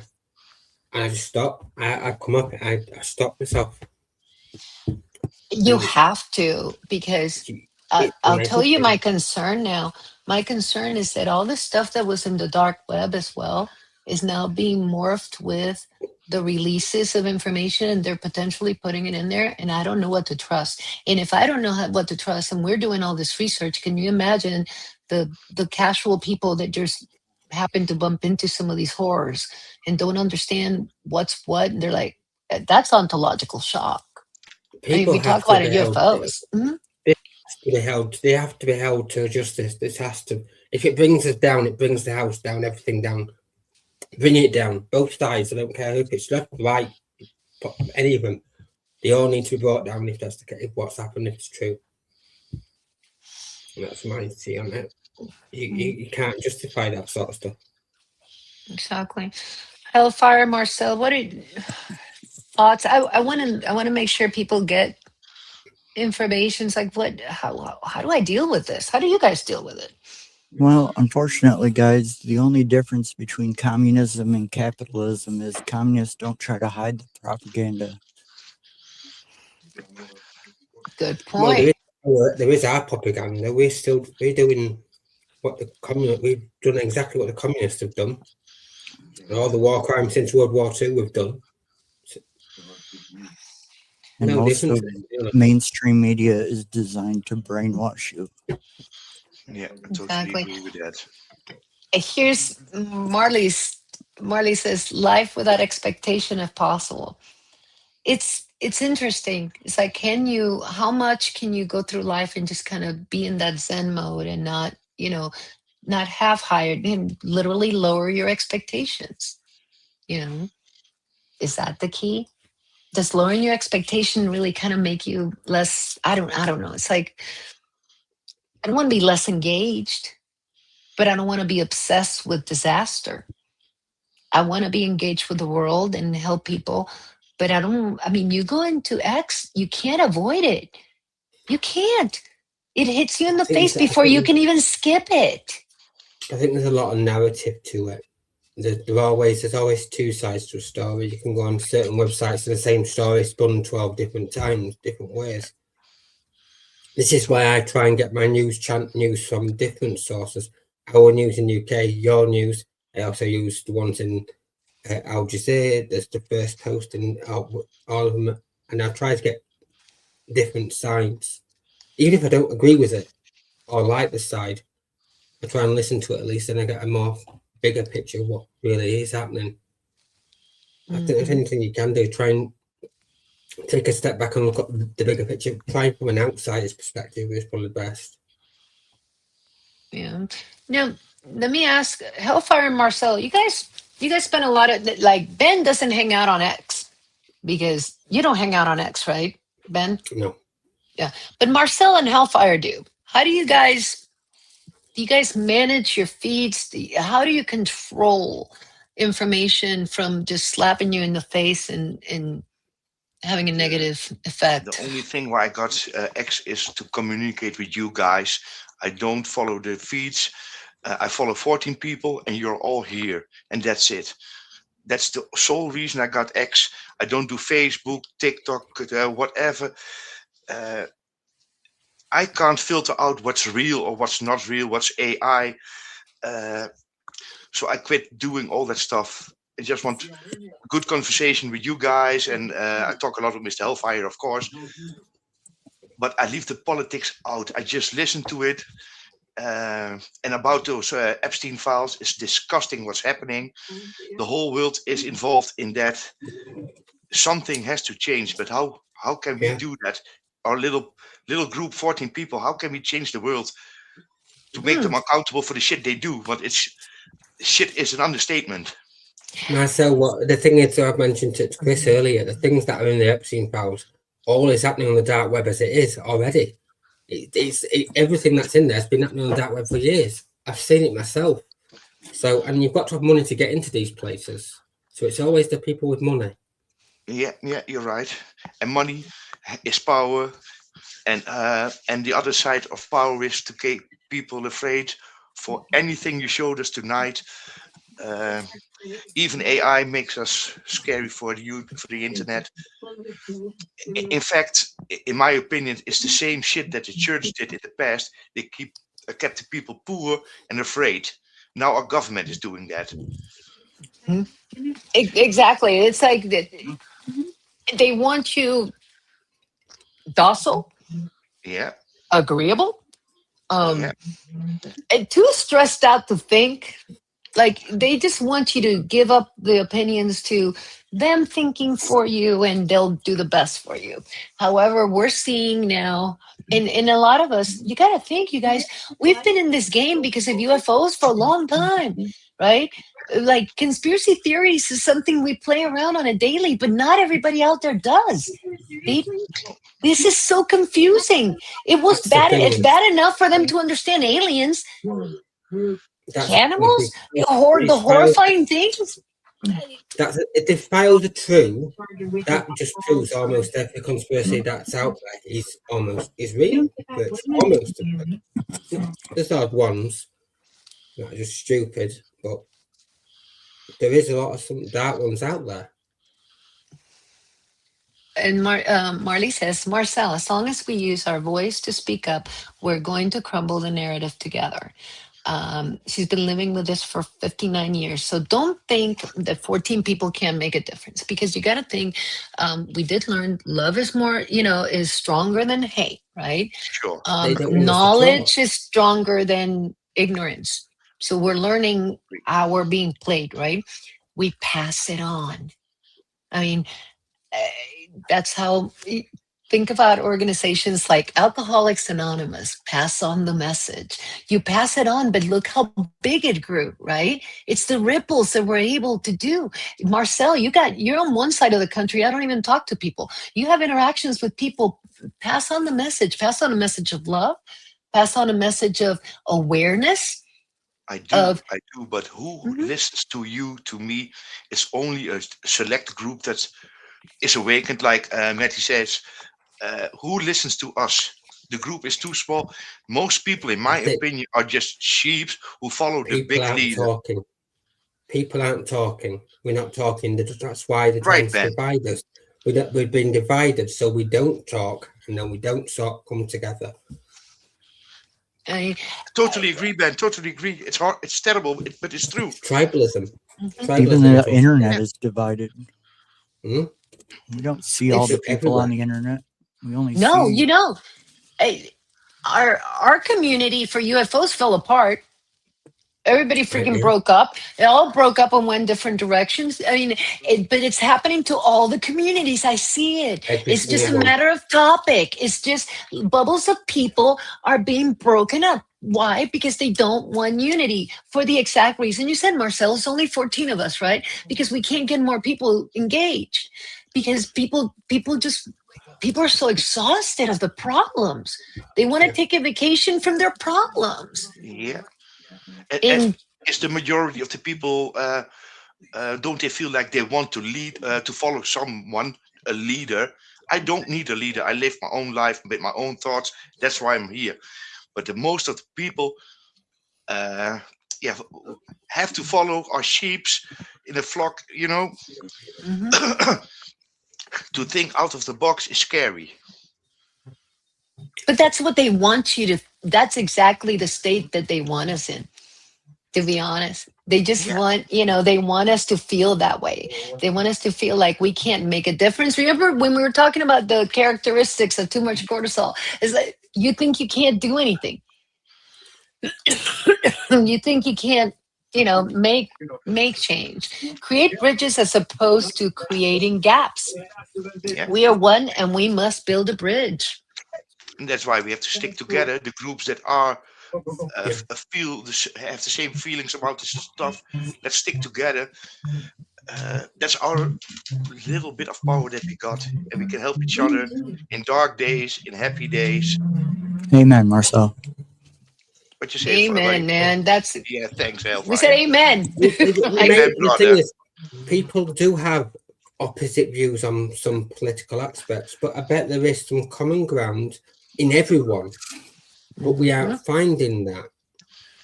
That's why we need to find the common. That's it. We're just not being able to. We can't talk to the opposite, the political spectrum. We can't talk to anyone without being accused of something. We can't try and see from their side of view, their point of view, and try and find that common ground. Yeah, we need to make sure we don't see people as just the opinion that we don't like, but of very multifaceted individuals. I mean, they have their own issues. We gotta put ourselves in their place. We gotta figure out a way to just because somebody doesn't agree with you in this political sense doesn't mean you can't talk to them. There's probably a lot in which we do agree. There's some certain things we don't agree, but we can agree to disagree. We're snowflakes. Yeah, we're snowflakes. Why can't we still get along and try to figure out middle ground? We can't now for some reason. We used to go too. We used to. But it goes back to people defending their points. Expectation has become defensive, and that is a really scary place, because that means that people are going to defend their point and they're not going to listen to anything else that's not what they believe in, because they're like, I'm tired of people telling me I'm wrong. Remember, disappointment over disappointment. This is all happening to us by design. That's what I'm like. I see it. I see it. I see it happening every day on YouTube or everywhere. Even in my own community, I see it. Most people end up with a one-track mind. Things are changing now. People are seeing things differently. I heard recently, and I can't believe this, I've read this, that apparently Europe is turning to Russia last week. The what? Europe apparently turning to Russia. Yeah. That's what I've heard. So I don't know, can you blame them? Because you can't really, any treaty that the US has made recently has been ripped up. We're not who we used to be. And I don't even know if I knew who we were. Co-oping with China because the US cuts all ties to you. And I don't know why, but how can 1% of the world population be our boss? Good point. Good point.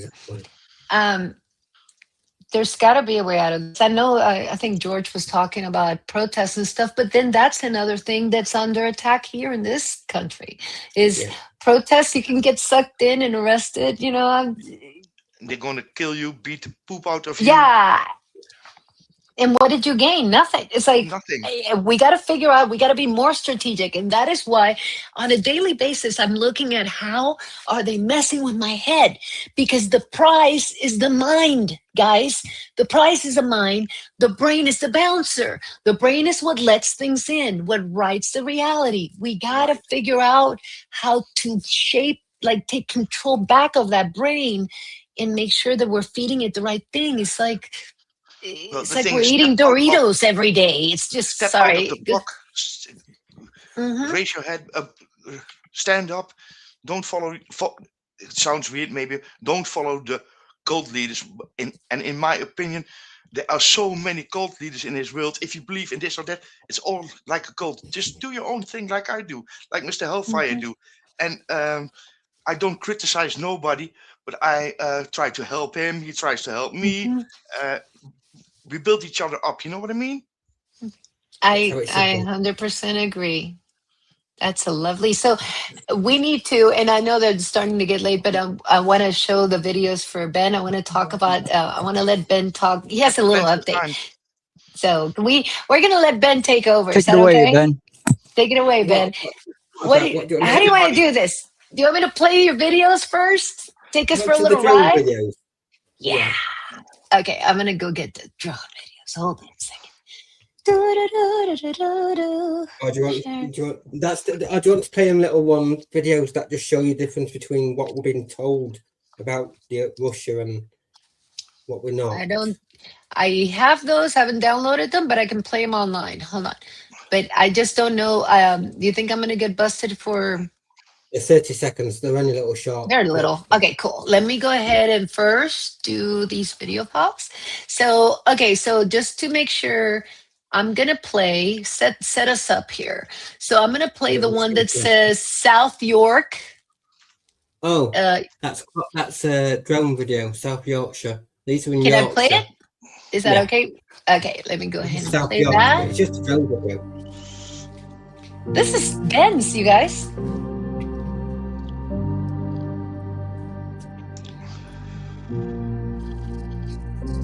Oh, you went to the crop circles.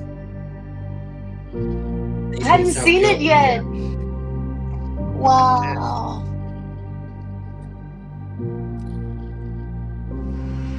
Ooh, those look really precise too, right? This one I thought was. Look at does it have the did it have the intertwined? Oh, this is a good one. I felt was most compelling out of all of them I've seen. This one was awesome.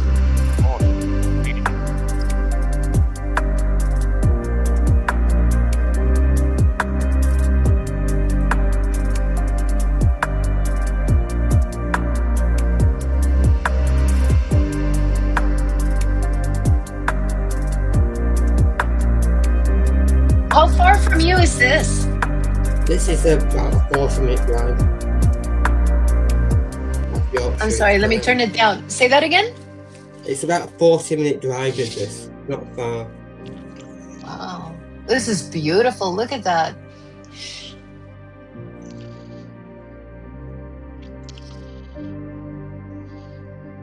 We need this to get out of the funk. Look how pretty. Look at that. Whoa.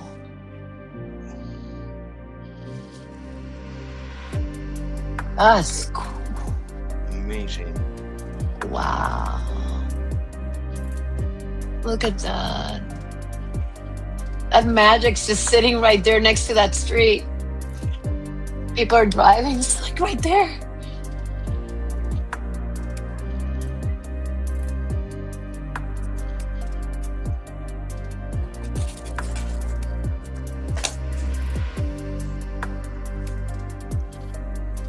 The 3 circles, that's interesting.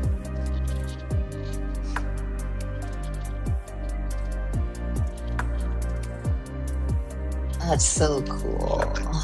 Everybody's loving it, Benny.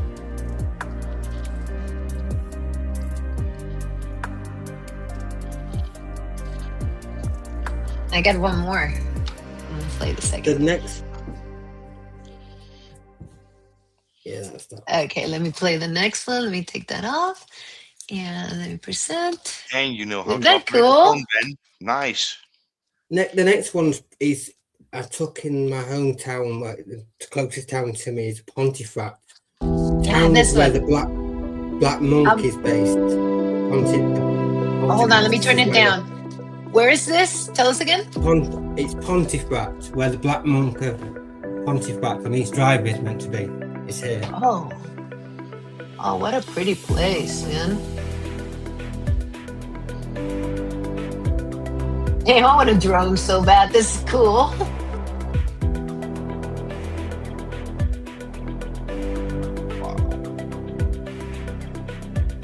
This rocks, Ben.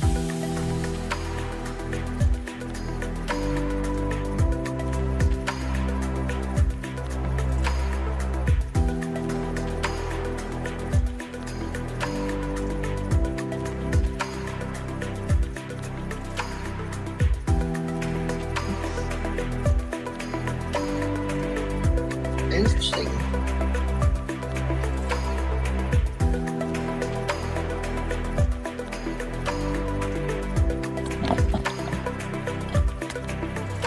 Oh. That's pretty. Look at that. Oh my God, that's gorgeous. That's now Sandal Castle at Wakefield, which is another city in West Yorkshire. Oh my gosh, look at that.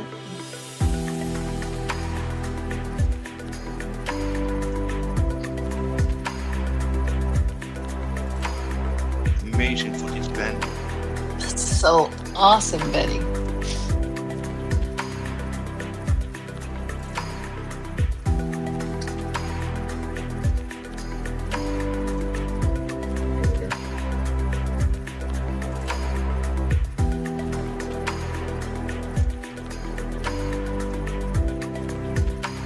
Wow. Oh man, look at that. Look at the detail.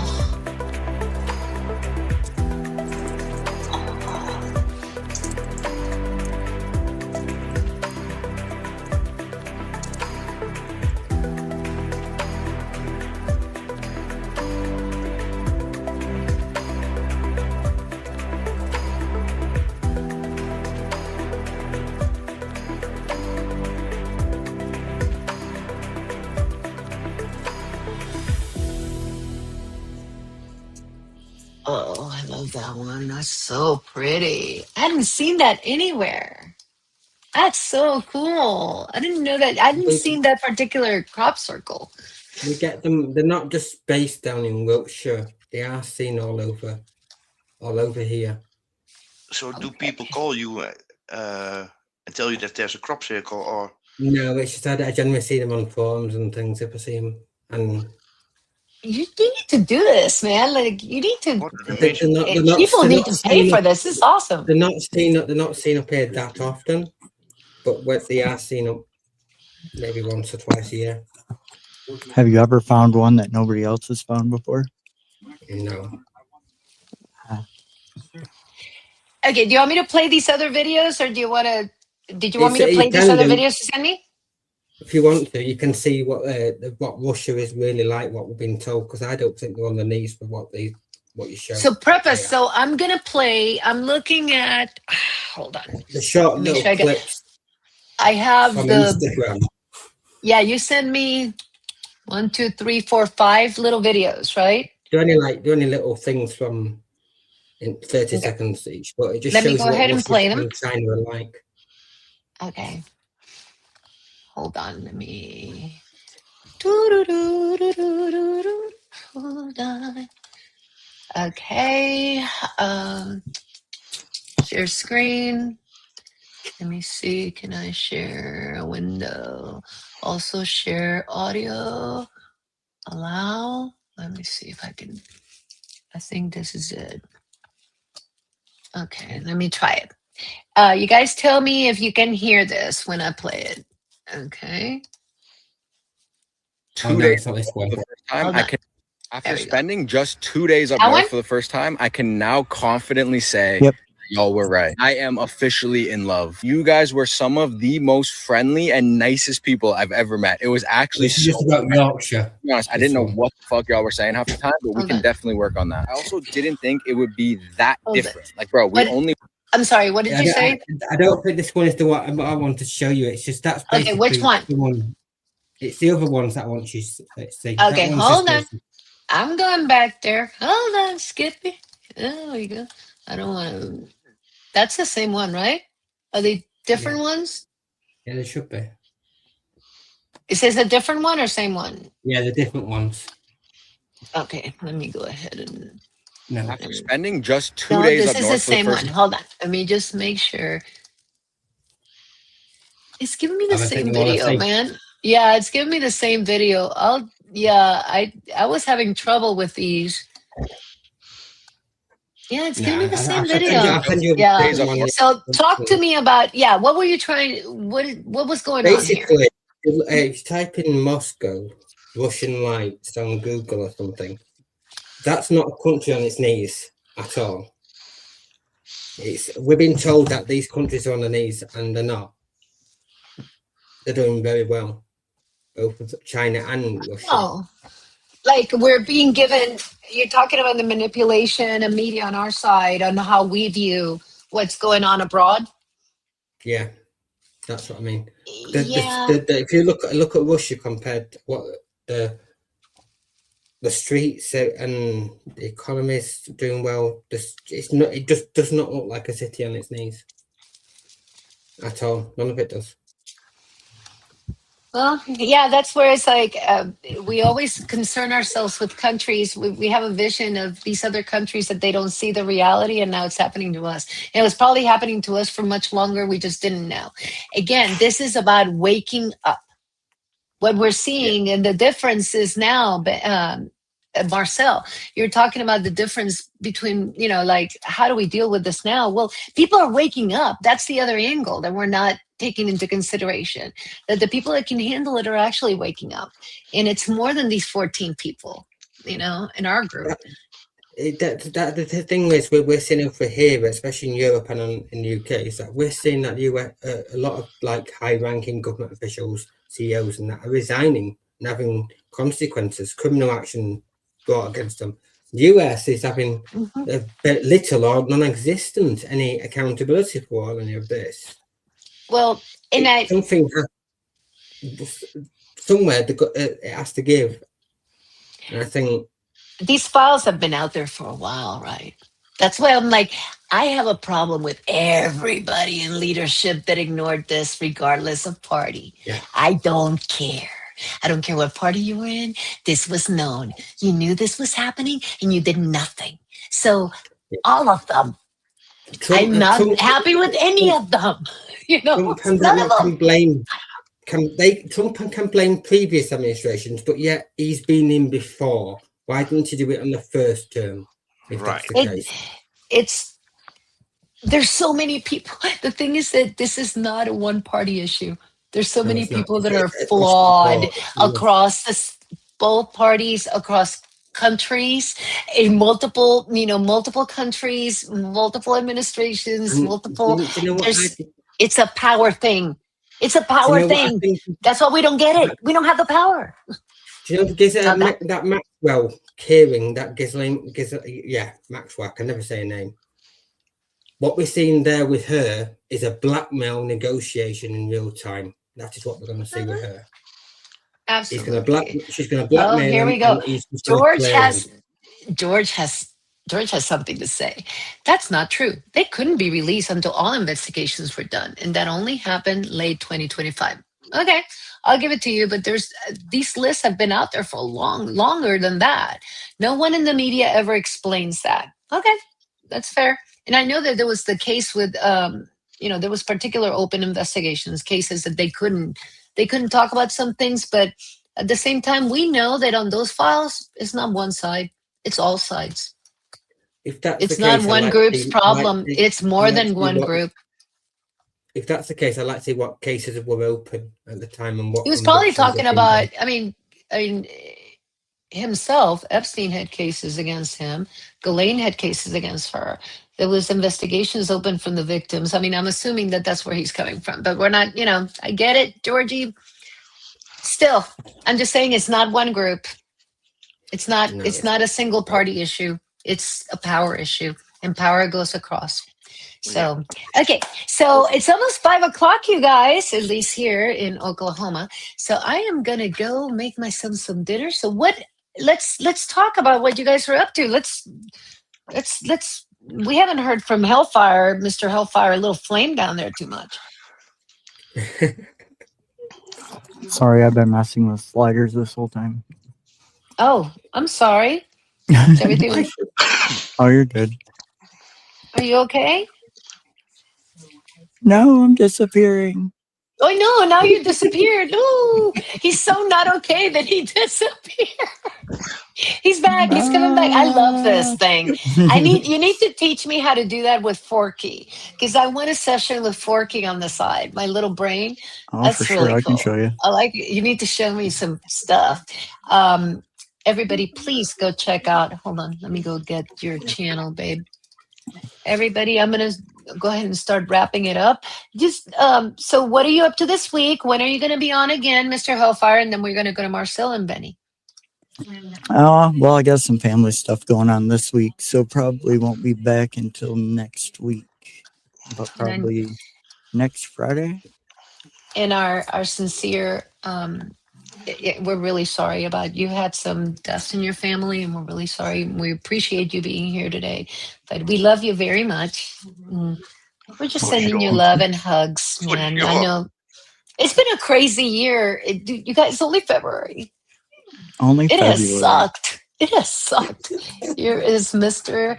Hellfire's channel. How about you, Marcel? What are you going to be up to? Well, since I'm retired, I'm going to redo my nerd cave over here coming week. I can't do anything outside in my yard, but I like to put some plants and some herbs in my yard. I got a huge yard here. And that's about it. Yeah, and maybe go play with my grandchildren for a bit. They have a holiday, so. That's cool. And when Mr. Hellfire is back on with the show, I'm his co-host. I will help him wherever I can. Have a bit of fun on the games. Thanks, guys. Love you, Hellfire. Yeah, you can have Marcel and Hellfire have a great pairing on their gaming. It's really cool. You guys have to go check them out. Thank you, Marcel, for being here today. I'm so happy that you made it. You've never popped on StreamYard. I was so excited that you popped up. I had to think about it, but somebody told me, go there, this would be fun. So, you know who I mean. Thank you again, Mr. Hellfire. Mr. Hellfire, he can talk you into things. He's very, so, well, thank you so much, Marcel. And Benny, how about you, my friend? What are you up to this week? I need to. I'm having some problems with the drone. I've been trying to set it to Todmorden to fly over there. just won't take off. I'm having issues with the gimbal now, so that's % off. So I love your drone. Is it okay if I post some of yours and give you credit? yeah, Like post some videos and just say, you know, because I want people to see it. Because I think, dude, you can make some money doing videos out there like that. Those are beautiful and they're really professional. Yeah, right, Like, Chris. yeah, that's cinematic quality. Yeah. That's some professional looking stuff. So as I've done more myself. I've redone and done them again. I just experienced. I just seem to have got better at it. I've got loads of videos that I'll just I think you're great at it already. You're only going to get better. But I love those crop circle videos. They're amazing. Those look so cool. You got so detailed because you were able to get low enough to see the intertwining of the branches. And that's one of the keys for the real thing. So, okay. So then I'm going to say goodnight to the chat. Marley, we love you. We missed you so much today, sis, and we really hope that you get well really, really soon and feel better so you can pop up and we can do the next one in our series because people need help, right? Need help. So thank you so much for being here. And Georgie, we're so glad his computer was messed up and now he's back. So next time you got to pop up, George. You got to pop up to StreamYard and say hi. Come hang out with us. Diane, I still haven't washed this hair dye out of my hair because don't want to miss anything. I am so glad you stayed. Love you, Diane. Thank you so much for being here. And we had BMR earlier. During the next show, she'll have no hair left now. I know, right? You didn't take it off. Let's see. That's it. I think that's all we have for right now because we had BMR earlier and several other people had popped up. So I'm just really happy to spend time with you guys today. It really meant a lot for me. I hope it did for you guys as well. It was great. I loved it. I think we need to do more of these and gather more people, right, Marcel? Yeah, totally. Let's grow the community. Yeah. So that's what we need to do again. Is extend like an olive branch out to people again and try. I think the next time we'll just do an open StreamYard, open topic. Let's just freaking do it. Yeah, how about that? Yeah. Let's do it in a couple of weeks. Hopefully Marley can join us and we can open it up and we can talk 3i Atlas and we can talk e-files and we can talk MH370 or whatever you guys want to talk about. UFOs, Disclosure Day. There's so many topics. Let's have some fun together. Yeah, let's have some fun. Maybe multi-stream to Mr. Hellfire. Oh, yeah. How about that? You can get in the talk show business, buddy.